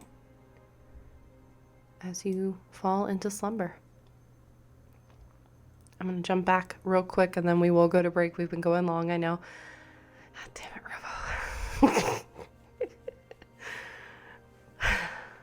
We're going to jump back for a moment to Deodora and Oria's room. As Oria, probably at this time, you're coming back with snacks. Oria comes back, puts with 10 meat pies and a bunch of stuff, puts 5 of them on the table, 5.5 on the table, brings 4.5 back into their room, gives 3 to Deodora. No, yeah, she would give 3 to Deodora and she would have 1.5. And a bunch of snacks, and then she probably passes out with a face full of meat pie mid-chew. Because she's been hunting through the woods for you for 2 days and has not slept. I literally found you 4 hours ago after jumping through the woods. She did not like that Tide Board was in her room, but didn't say anything because she doesn't know who he is, and fell asleep. You guys replaced me with some dude. I've been gone only for gone less for than 2 24 days. hours, and you fucking replace me? I'm going to sleep. Oh, okay. I think Calling you friends. He's known you for 15 fucking minutes. I mean, to be fair, we knew Blackstone for that amount of time, and we immediately became friends with That's them. true. That is true. But she We was there for saved that, so- Blackstone from two minotaurs, and now we're best friends. Damn. But I think as Oria comes into the room with the food, Deodora will, before Oria passes out, Deodora will turn and say, how are you feeling? Tired. It took a lot to try to bamf the poof that far, and then I had to keep taking naps because I'm not very good at it for that many times, and it's just been... It's really felt like 6 months when it's only been like 2 days. It's nice to sleep in something that's not outside, or on a tree. I missed you. I missed you too, but I did try to follow you. This place is weird. It is. What about what happened today? It's a lot, and I have chosen not to process it. Okay. I think right now I just Well- want to ignore that problem. It was too much, and I can't right now. I think Theodora will just like, she just nods, like just accepting that because again, like you have to give people their space, and if they don't want to talk about it, like she's not gonna push. Well, when you do want to talk, if you ever do, I'm here for you. Are you okay? It's just been a lot these past couple days, and I think I'm tired, but also just, I don't know. There hasn't been time to process anything. There really hasn't. We really should have gone to the other festival. We should not have gone to the one at the schools. That we should have just gone somewhere else. Yeah, I agree.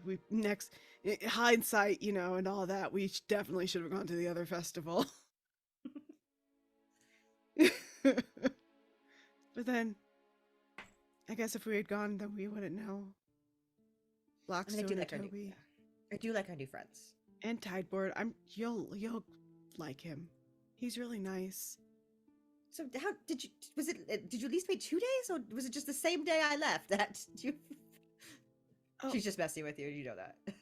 I'm over here thinking like, when the fuck did this happen? Because I don't actually know. It was a day later. It was a day later. It wasn't like we ran into him and we're like, we're friends now. But you know, both of them were new in town. We were new in town, and they were quite literally lost. Oh, I could believe that. They don't seem to have good direction sense. Maybe not on land. I think they're probably better on sea. Do they have a boat? Is there?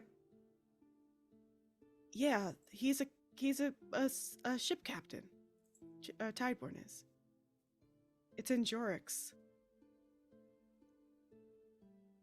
Well, I hope that he's not lying about that then. Well, I mean, he definitely wants to get back to his boat, but I think he mostly wants to check in on his kids. You know, we saved one of his kids actually in Illipin. We didn't even know it. Who was his child? I don't think we met them, but they were there, Oh, and we saved them because they were one of the students. Oh, well, that's good. Yeah. God, that was like 3 days ago. How long ago was that? Wasn't even No, it was like a week. 4 or days. 2 weeks. Oh, sorry, that was a week ago. You're right, a week. It does feel like it was yesterday. Yeah, okay, that was 3 weeks ago. I think that after all this, that we need to actually take a vacation, or go on a real trip, and find a festival that isn't haunted or full of bad guys. That would be nice. Maybe we should just travel to a completely different continent.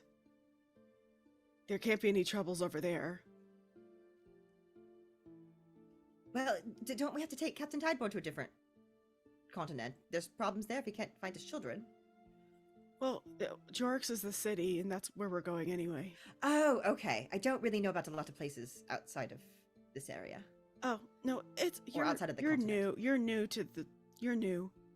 It's fine. That's what maps are for. and looks down and sees that you have all the maps out and starts like, I think she's gonna spend the rest of the time before she falls asleep with the meat pie in her mouth, like asking you about places on the map that you have marked. Yeah. And like they're not marked with any like words or anything, but like Deodora just knows like the places, so she'll like the ones that she knows about, she'll like tell you about them, like what her experiences have been like there, and like, oh, the weather over here is like really nice almost like all the time, and like the weather here is a little I don't think you'll like it very much. There's a lot of wind, you wouldn't be good for you to fly there. Just things like that. Oh, that would be horrible. Beans comes out and like takes the meat pie out of your cat.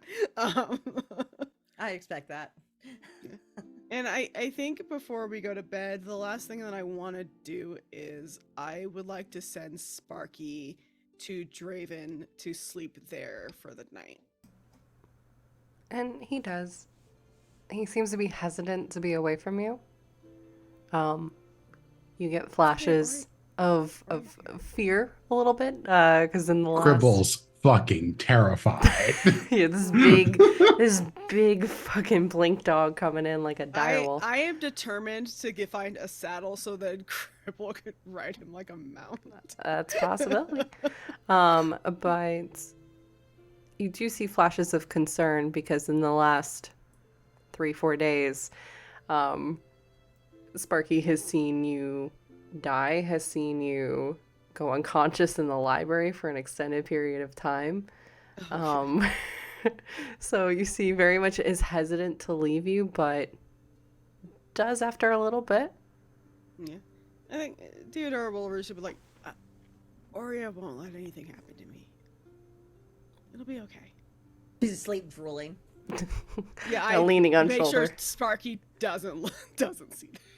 Draven gets it and appreciates this. Cribble is like, get this fucking terrifying thing away from me. It could eat me in one bite. Literally could. Sparky looks at Cribble and is like, it wouldn't even be worth the effort. There's no meat on that bone. Facts. Honestly, yeah. Honestly, yeah. But each of you find sleep or stasis, settling in after a very long day. A lot of information, but and this has been the longest day in D&D history. Actually, no, I've seen longer. This day has been like 6 episodes. This is a Dragon Ball Z episode of a day. Well, to be fair, you were back in the past for a while. So, but with that, I know we went super long with our first half. We are going to take about a 5-minute break, 5-10 minutes, just because there was a lot of RP happening and I didn't want to interrupt that. But we will be starting with a new day, and y'all can roll spirit points for the new day when we come back. Do not do it before. Yeah, we'll be back in about 5-10 minutes, y'all. See you all. Browns are up. Just so you know. Browns are winning. Lordy V. Let's go Browns. We'll be back. Go Brown.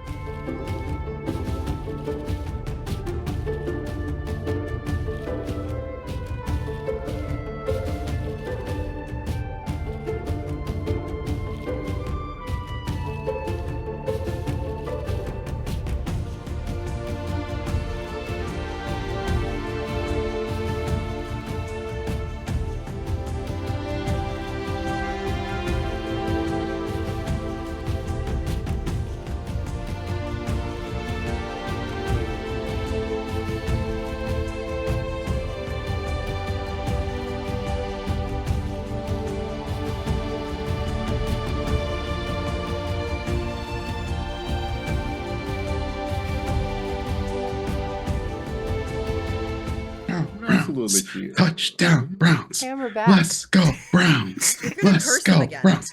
Yeah, No, you really fuck are. off. Shut the fuck up, April. No, you're the You one said that's they were fixing winning. it. Let and me they be suddenly hyped. lost. Let me be hyped. Lordy V. Okay, All let's go right. Browns. Welcome now I'm back, watching Kevin Hart. everybody. Fuck off. If you were just joining us, we have finally finished the day where everyone's been kind of collecting themselves, have gotten a lot of information about Felk and the Ouroboros Society. Thank you, Panda. Yes, we are messy. That's why we're here. So, and it's who we are. Everyone has finally rested for the evening. Oh, hang on. OBS is having a moment. Is anyone else Uh-oh. It's OBS. breaking up bad? Oh. Okay. Yeah, April. No. Jordan went on a journey there. Okay, we Jordan's are back. good now. Sorry, y'all. OBS Yeah. is having a moment. Welcome back. So we're gonna do something, and I know we have some new folks here, so we're gonna explain it because it's been a little bit. So we have a mechanism in the game called spirit points. Spirit points are basically the measure of one's soul. It can help to empower, it can help heal, but it can also do damage to enemies as well. So therefore, there are enemies out there that can also do spirit damage to everybody else. So when those things happen, or the uses happen from that, they have to basically do something each day that they enjoy doing, and they roll a d20 to get some spirit points back. It's a once per long rest for all intents and purposes, and they must do something that they enjoy doing. So like Blackstone typically mends stuff. Deodora in the past, for instance, has done some playing with Sparky and things like that. But it is another kind of counter in the game and is another representation of hit points. When it goes to 0, it is another way that you can die in this game. So we are starting a new day. And I'm imagining everyone's going to kind of be doing something that they want to do to kind of reset a little bit, to start the day before doing whatever it is that you're hoping to do proper. I'm going to go to Fair first because I know you've already rolled. What are you doing to help regain some of those points back, and how many again did you get back? Also, I will say that me calling it Dragon Ball Z episode of a day is because I am the person who got to 0 spirit points and died. Yep. And so I've been trying to slowly recoup, and we haven't slept in like 5-6 episodes. And I was like, let me fucking sleep. I'm trying to get my shit back. Not my fault. Y'all wanted to do everything and then some. Blah blah blah blah blah blah blah blah blah blah. It's called railroading. You can railroad us once in a fucking while, okay? Railroad. I have given you options. It's only acceptable railroading if we go to bed. Man, if it's not that, it's, hey, I want to fight something. I gave you something to fight. Yo, I want to go to bed. I just can't make you happy. I can't. I don't mean to just wanna wake interrupt up- here, I wanna but I wake got up a fight quick something. question. Yes. I got a quick question. Yes, Simples. Are our spirit points numbers that we have right now based on where we were before we like ended with? Yes. Oh, fuck me. Yeah, wait, Dibbin's spirit points affects Aurea? Yeah, that's what I was Aurea's asking. dead then. No. So, okay, let's Because clarify. I have. Aurea is not dead, first and foremost. I'm going to just say that right now. I know you were so ready to kill Aurea every opportunity.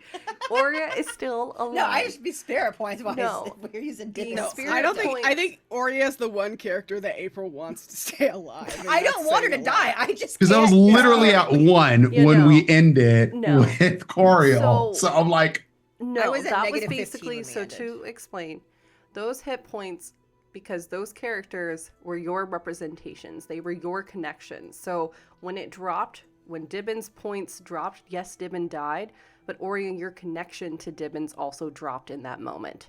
So those, it did not carry over. So so you whenever could only your go spirit points- down to 1 is what you're saying.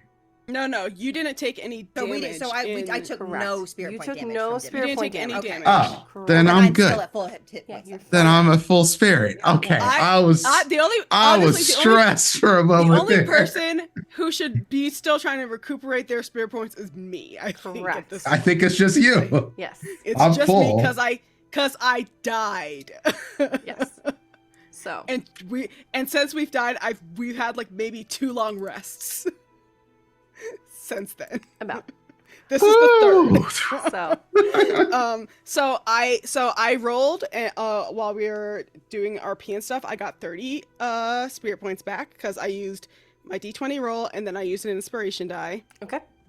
for that. Okay. So I got 30 back, so I'm at 87 now. So Deodara wakes up feeling, I think, a little bit more refreshed than she has been feeling in the past couple sleeps. Like she feels bolstered and with like more energy than she's had lately. And so I think she's like gets up and she's gonna like, quietly call Sparky from out of Draven's room. And like I think they're just gonna go for like maybe a little run around Felk. Okay. You get a note with Sparky that says, "Thank you, Deodora." Aw. Theodora doesn't know how to read, so That's a whole nother thing. Draven's hoping that maybe that, whatever you learned while you were in the other place stuck a little bit, but it's a different, well, it's not reading, it's like me interpreting the shift weave in the other place. So. There's a heart on there. Yeah.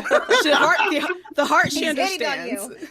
It's I am not hitting on my adopted kids. This is not happening. Oria chooses to interpret it as flirting so she could fight Draven. Okay. No. You step out of the hearth with Sparky. It's relatively early in the day. There is a mist that's kind of moving through Felk. Think of like those early kind of autumn days as the colder weather is settling in. Not many people up and about at this time. So all of Felk is relatively there for you, but there's definitely a chill in the air. There's a crispness to it. Even though... Is it sweater weather?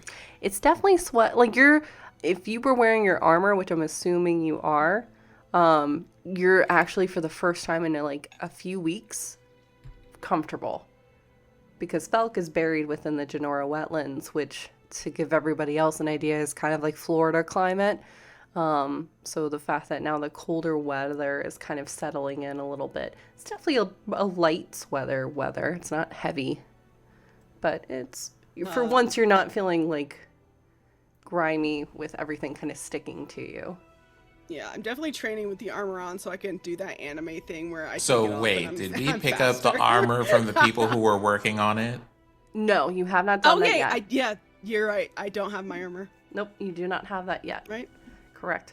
But when I do have my armor, I do train with it on so that I could do the anime thing. We're like, oh, okay, well, I guess I'll do my full power then. And I take my armor. Correct. I know some people have some armor commissioned and some weapons stuff going on. No, that has not been collected yet. Yeah, thank you, Blood. Thank you, Sin. I totally forgot about that. Yeah, so it's just like just running around, like jogging around the town, sort of getting fresh air. Definitely enjoying like the crisper weather, because it has been like that's gross sticky hotness. Like, I mean, I don't think Deodora minds it so much, but it can be a lot at times, especially when you're not moving. Yep, a little bit like there's no, like the air is a little too stagnant maybe in this place for it to be comfortable. So she's like running around enjoying the cool weather, maybe like throwing a stick so Sparky can chase it as they're running. Can Just you hanging roll a out. perception check for me, please? Oh no, am I gonna get attacked? Just kidding. No. Maybe. Well, probably, because that is an 8. Okay. Oh wait, can I get advantage with Sparky? Yeah, you would. Oh, nat 20. You and those 26. nat 20s, I swear to God. Okay. You, as you are kind of exploring around Felk, again, this massive city that's under a cloak of magic and mist in this kind of pocket dimension, so to speak. You can start to see through, again, those cracks of the illusion, but you also begin to see the boundaries of the blanket that is around Felk. It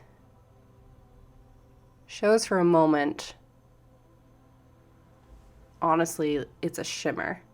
Not of like sparkles or anything, but when you're moving in something, almost like that blur that happens sometimes with cameras as it's trying to like focus in on something. And then it darkens in color into a white. And then you see instead black kind of veins seemingly wrapping around portions of the boundary. And these almost reminiscent of a monarch butterfly. Wings that are wrapped around Felk proper.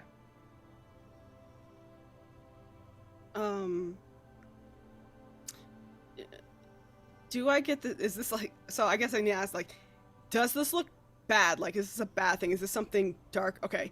No. So you said it looks like wings almost? Like Yep. monarch. So do I get the sense that this is UA's? These are UA's wings? Yep. Wrapped around the city. And so it's like more, so like I can actually see them now.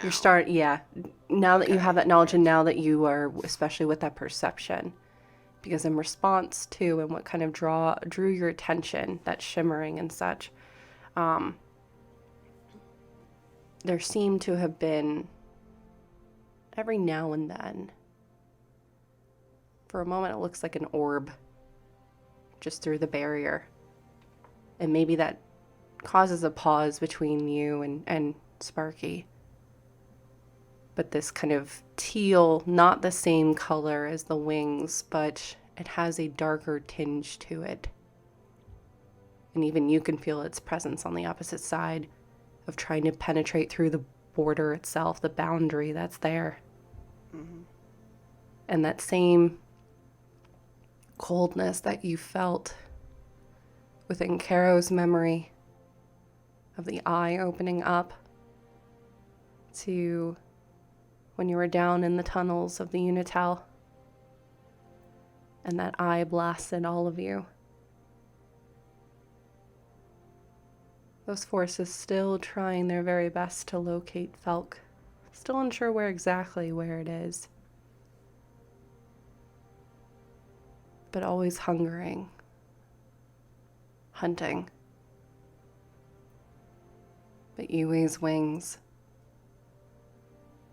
blanketing the space, protecting. Do I get the sense that if I went up to like where the barrier is, that I can like touch them? Touch the barrier or touch the sparks? Touch like her wings. Mhm. Okay. I think I want to do that. Okay. I want to touch them like gently, not trying to like interrupt what they're doing or anything, but sort of just like, now that I can see them and now that I have this knowledge of like what she sacrificed in order to keep this place safe, just sort of want to thank her. Okay. Can you make a spirit savings throw, please? Okay. This is how Theodore dies. Okay, not bad. I think I get a +3 to this. Mm-hmm. Okay, so 21. Okay. With the 21. You've had experience with this before, more frequently with Blackstone, when you went into their mind and saw Carmen and the labyrinth that is Blackstone's soul. Your hand makes contact with the wings, and a pulse of electricity gathering where your hands are touching the wings. Flashes of memory forming. Warmth. The sense of lilac on the wind. A much younger Carmen.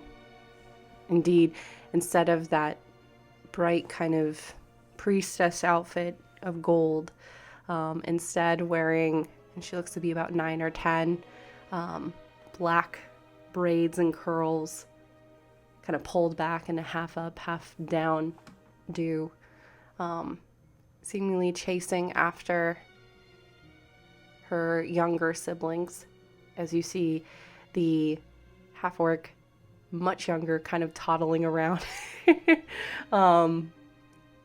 in small robes, following two kind of half-elven beings, one of water kind of make, almost like a sea elf, and the other of earth. Glimpses of Holo and Aziel, the founders of Felk.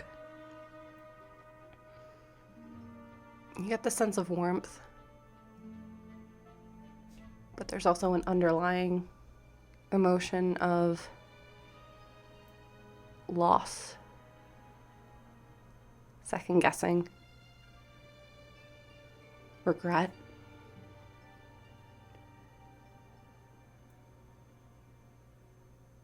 You don't necessarily feel the presence of UA, but more so their willpower. That force of will, even though they are no longer here, is what is keeping this boundary, this barrier, and why it has survived 2,000 years.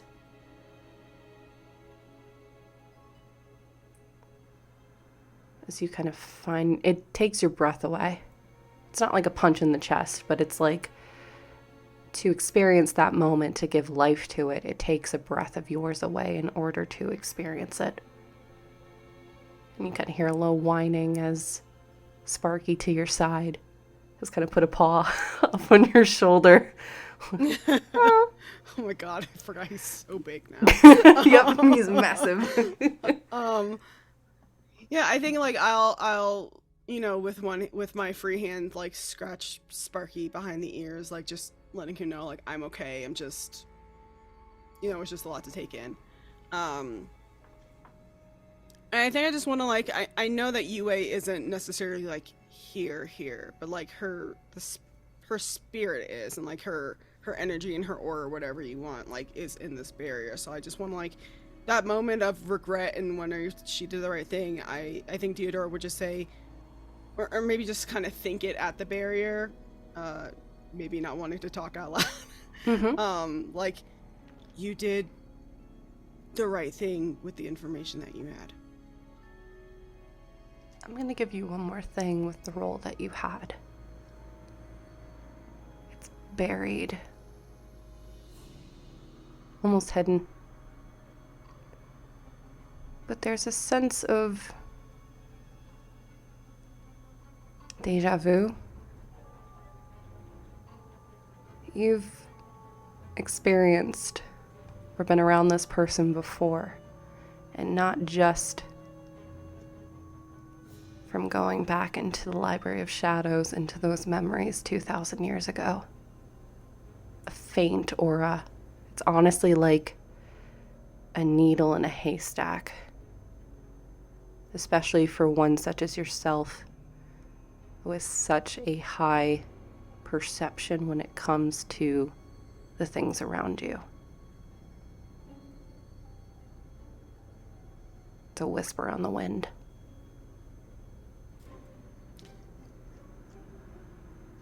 Is it, just to be so I'm clear, Yeah. the presence I feel like I've known before, is it UA's presence or somebody else's presence? UA's presence. Or some form of it. Okay, so it feels like it's I know them even though I've never, like something maybe in like my soul or something. Like let's just call it some kind of reincarnation bullshit maybe. Or no, I can say no to that, that's but just like the well, sure. no, I'm not saying I'm reincarnated. What I'm saying is like that's sort of the vibe, like soulmates type of shit. Yes. That's like the only thing I can think of to like correlate with what you're saying. Yes. I'm not saying that's what it's happening, but okay. So somewhere, I have a better way to phrase it. Kind of like how Yes. Javian and Carmen have been lingering. Okay. There's been a similar lingering of UA, and that in your travels you have encountered. Perhaps. It's like I said, I'm only because you rolled little, you met the DC exactly. Okay. So that might Yeah, I strike think- you. Okay. So at somewhere along my travels, at some point in my life, I have sensed the same presence. Yep. Definitely needle in haystack, but I think Theodora will sort of tuck this in the back of her mind and maybe like come back to it later. Sure. In like a quieter moment, or just like every once in a while try to figure out like where she's sensed this before. Sure. As you kind of, I imagine, let go of the barrier, you do feel a slight tingling in your fingers as the electricity kind of still sparks, clinging to you, much like the shadows in the library of memory clung to you all yesterday. Yeah. I have one final question about the barrier. Sure. Does it seem like it's holding strong? It seems to be waning slightly. You can see within the monarchs, those, you've seen if you have seen a monarch's wings, the black that gives the borders around, you can see that in portions of it, not that it's given away, but it seems like someone's almost taken an eraser, that they're ebbing away. And when you look at it, it's specifically at certain points where those dark teal kind of orbs are hitting. Okay. So seemingly someone's testing the boundaries of this to see where the weaknesses are and has been probably chipping away at this for some time. I think in seeing this, since I can see all of this happening now, and knowing what we all know, I literally just was celebrating having a lot of spirit points back, but since I do have them back, I want to maybe put some of mine into the barrier to sort of bolster it, or because I was gonna say, could I do like a healing word on it, but it seems like this is more of a spirit thing than anything, so I would have to do a spirit. Correct. Spirit word. What does it look like, and how many are you pumping into the border, the boundary? I will pump in. I'll give it 10. Okay. Because I can spare that. Okay. And I think it just looks like if anybody is watching, there's just like a soft, like forest green glow that comes out of my fingertips, and it just goes into like the wings, and I think it's like it traces like the outline of like the wings. Yeah, and you see it kind of highlighting where those tears have been kind of forming, and it not mending completely, but kind of like a band-aid over a wound, at least brings it together. Yeah. And I think she'll look at like this teal orb that's sort of bumping up against the barrier, and like, you're not gonna fucking win, and then walks away. And you still feel that presence at your back. UA's presence or the orb? The orb. But Okay. it doesn't Yeah, I seem didn't think to, it can't move further, so it's more so like Yeah. that presence beyond a doorway kind of thing. Okay. Yeah, he's middle fingers up. As Yep. like, he's fuck you, piece of shit. Eat ass, Amazing. My guy. Who else is, I guess, an early-ish riser from the group? Oria's doing her exercises, her morning workout Okay. stretches. You're feeling in your head a little bit, Aurea, a little static.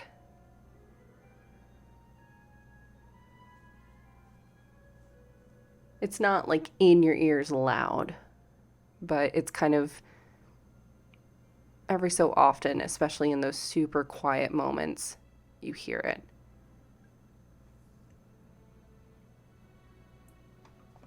I think she's gonna try to ignore it and just keep.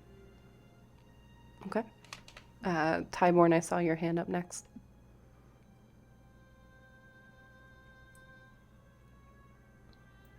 Yeah, I think Draven would be early riser, just because he's a captain of a ship. He has other people who he's responsible for. So Sure. All right. Blackstone, Toby.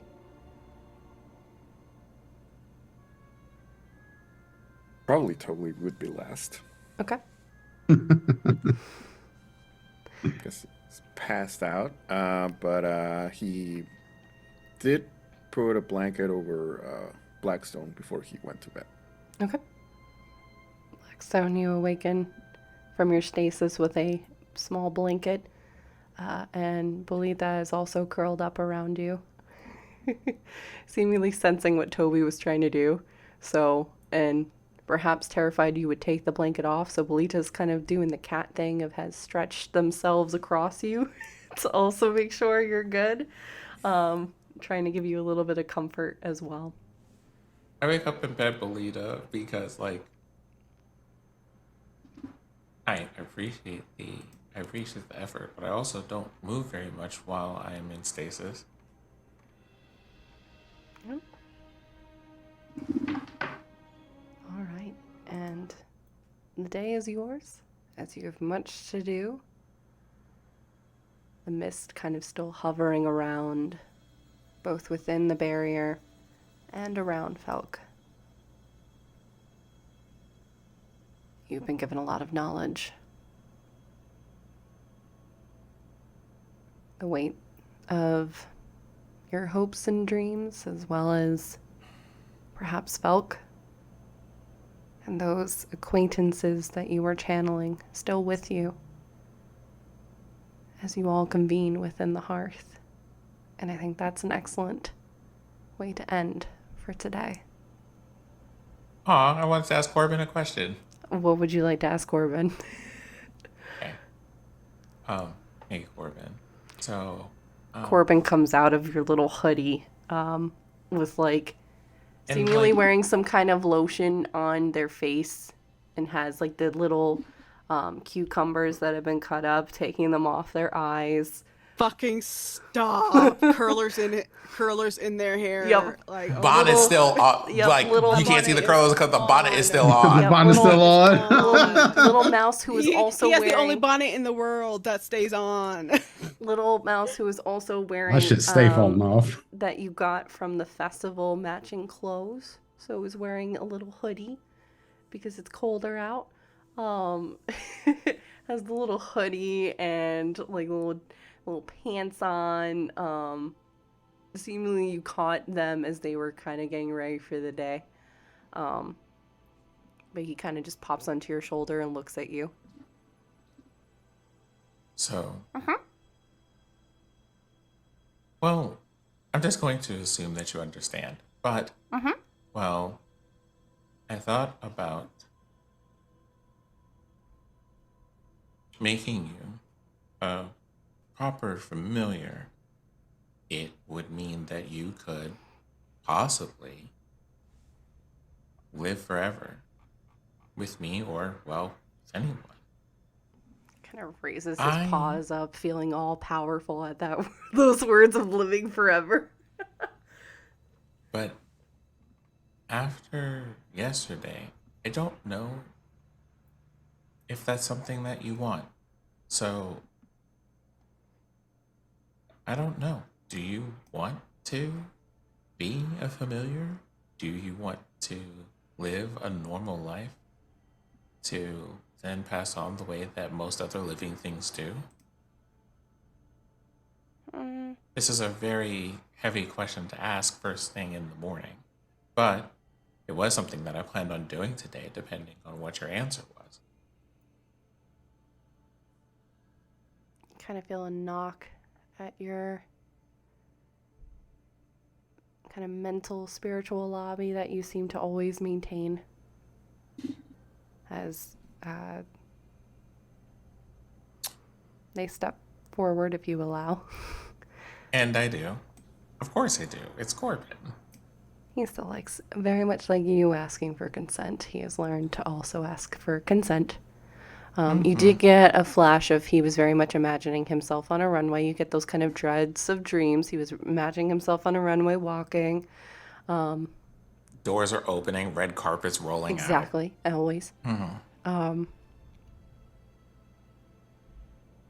He kind of looks at you. Well, I don't know about living forever, but listen, if I have a road show, like fashion show, that can go across the plains, I'm all for that. Like, this should not be given to just one plane. I should be in the Feywild. I should be, like, absolutely all over the place, shouldn't I? Because you're being very selfish keeping me here. There's like I imagine there's a round of applause happening in the background, doing all the things and going, well, I suppose, for fairness, maybe. But, well, here's what would happen. And what Corbin sees is a movie screen. Mm-hmm. Appropriate, of course. A movie screen. And on the screen is Corbin in the middle of a magic circle. Corbin is hovering like a foot off the floor. And his, like, the flesh from his form starts to dissolve. Can I be a penguin? Is what you hear into- immediately. into this, and it only leaves like a small colored flame, whatever the color of Corbin's soul is. Mm-hmm. And then and then the step after that is just like this row after row of what look like these silhouettes of different options for animals and creatures that Corbin He could pushes be. it aside. Penguin. So like the whole thing rotates and stops at a penguin. That's all that matters to me.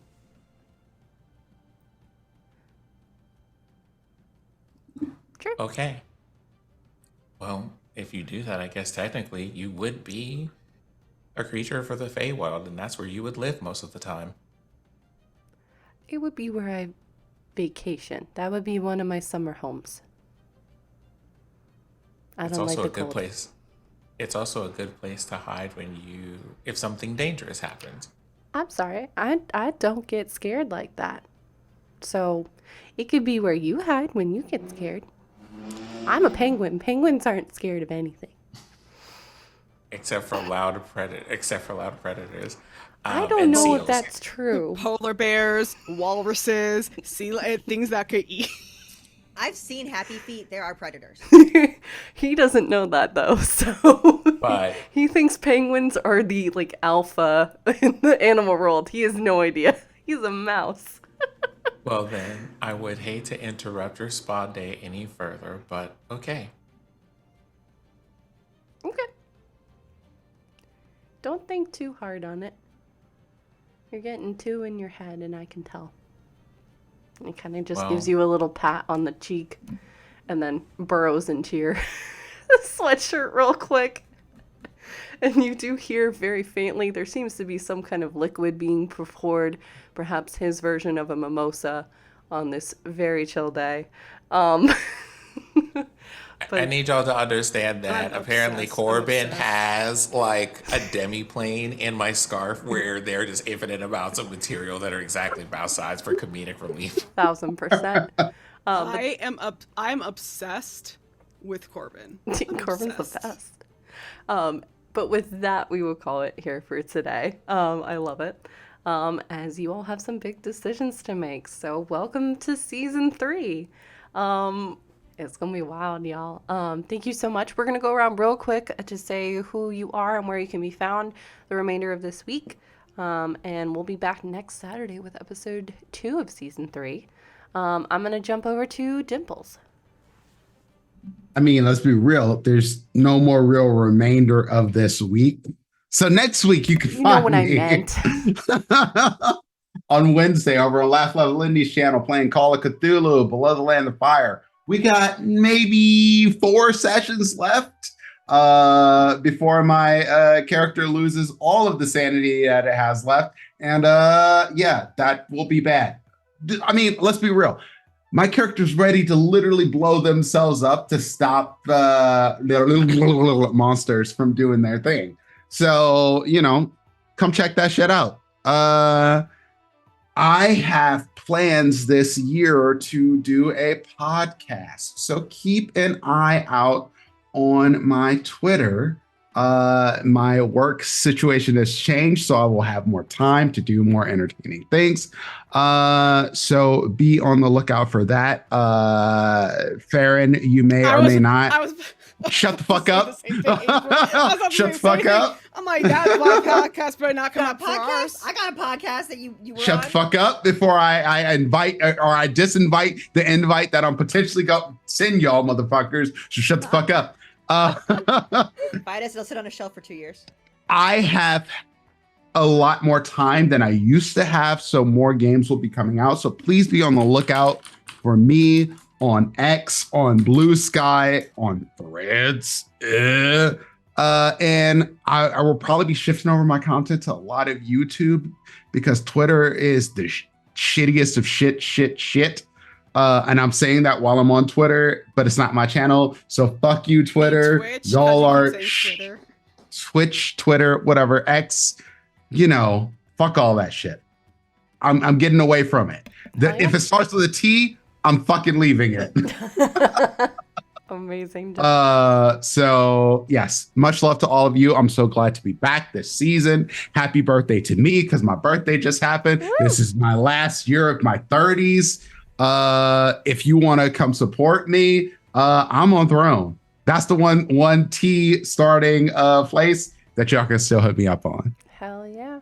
Awesome. Thank you, Dimple. Sin. Hi, that's me. I am your resident he, they, who has played your resident they, but he is fine.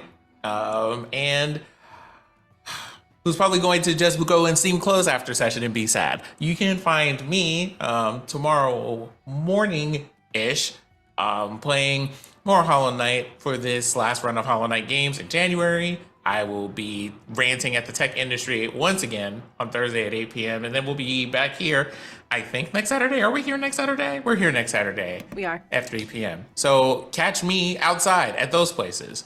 Wait, online at those places. Yeah, don't catch me outside. I don't think anybody lives near enough to me to do that, except for maybe Jordan. It's true. Robo. I sent a video to group chats, and I think April is watching that. I don't like it. I don't like what happened. Oh no. But you can find me everywhere at TTRP Gifts. And what else is happening? No, follow these wonderful peoples wherever they are. So, love you. I popped over and I'm so sad. I don't like it, and I haven't even started playing it. I didn't press play. I saw the thumbnail and I decided it was not for me. Yep, I can already tell by the thumbnail it's not for me. April, I'm gonna poke it over to you. Robo, how dare you? I'm April. You can find me on the internet. I don't know what's going on anymore. I watched a video that Robo sent, and now my brain doesn't work, and I hate everything. You do Misfit of Alceta on Wednesdays, right? Yeah, you can find me Wednesdays doing Misfits of Alceta. Why are there French fries on his feet? Sorry. I don't want. Listen, no, I don't like feet. So I've been thinking about this for a little while. Just let me interrupt for a moment. I've been thinking about rioting for doing stand up one nights, open mic nights, and feet jokes are my thing right now. I have a whole fucking skit on feet jokes. I'm not gonna put it out here right now, but there is a thing about me and people who enjoy feet, because y'all are fucking weird. We say we don't kink shame. Listen, y'all are weird if you like feet. I would like you not to interrupt me to talk about feet. That's just weird, man. That just got real weird. That was weird for both of us. I don't appreciate it. The toes knows. Fair, save us, please. This is your channel. Please save us. I fucking can't. This is the fucking Titanic at this point. We're going down, bitch. And unfortunately, this is the one Titanic that got black people and black and brown people on it, so we're fucked. Anyway, hi, I'm Farron. I've been Deodora. You can follow me on socials at Fairbear. I also stream again now, so you can follow me here on Twitch at Fairbear. I'm playing Baldur's Gate. According to Robo, it's hilarious. It is hilarious. I'll confirm. We gonna get in on that action fair. It's gonna happen. Yeah. Yes, please. Yeah. It's about to be they're working on making it cross-platform. I'm waiting for you, motherfuckers. I'm waiting for y'all. I got my PlayStation set up. I have I have Friday, Thursday. That's it. Those are the only days I have available. We'll figure it out. I don't work Fridays, my guy. It's true. And I have not worked Fridays the whole time you've known me. So what's up? I don't remember that. I've never heard of this before. I'm too old. I'm too old to remember this shit. See, April's with me. I know this. Sorry, it was 2 years ago when I needed to know about your Fridays. Fridays. No, that was a joke at Prince because it was 2 years ago since we did the podcast, and that's when we did it on Fridays, and that's last time. Shut the fuck up, April. Yeah, what's that pocket? Okay, anyway, we'll get on Prince about that later. Yeah, follow me on socials at Fairbear. Twitter is my main place right now because I kind of just don't feel like learning the other ones, but I do have them. And yeah, Fairbear here on Twitch. follow me, sub to me if you can afford it, because I do like money, but also I'm trying to save it for a standing desk. Thanks, bye. Valid. And hi everyone, I have been your storyteller and producer for today. D&D Jordan Lee, she, they pronouns. While Farrah is the owner, I'm on this channel a lot because it has my name on it. You can find me here tomorrow. We're going to be starting, either we're going to be playing A Plague's Tale or we're going to be starting a new run of Baldur's Gate. I have not decided. I'm going to kind of just go with it. Stay tuned to Twitter on Monday because Ambrose and I are making a big announcement about a project that's been in the works since August and we're super excited about it. Yeah, we just do a lot of Baldur's Gate and shenanigans here. You can go check us out on Patreon as well if you like what we're doing and want to support. We are going to be bringing back the once a month games too with potentially me GMing and maybe having some cast members along that are available and all that jazz and just having some fun. So yeah, let's make the Patreon interesting. We'll do one-on-one shots starring me as the GM and you randos. Yeah. Let's make it happen. I will make this creepy as fuck. Hell yeah. We also have Tyborn and Cribble's playlist coming to the Patreon probably in the next few months. So there's a lot of cool stuff there as well as some Q&As with the cast as well. But we are going to get out of here, y'all, on this Saturday. If you're looking for something else to watch later tonight, go pop on over to Transplanar because they have episode 2 of Arc 2 happening. We're going to head over to Blizz, though, who is live playing some Coral Island, is also very chaotic, like us here. And again, Mozzarella, thank you so much for that raid. We do appreciate you, and we're happy you could come in. That was so nice. So thank you so much. We're going to pop that raid call in, and we'll see you next time beyond the veil. Bye, everybody.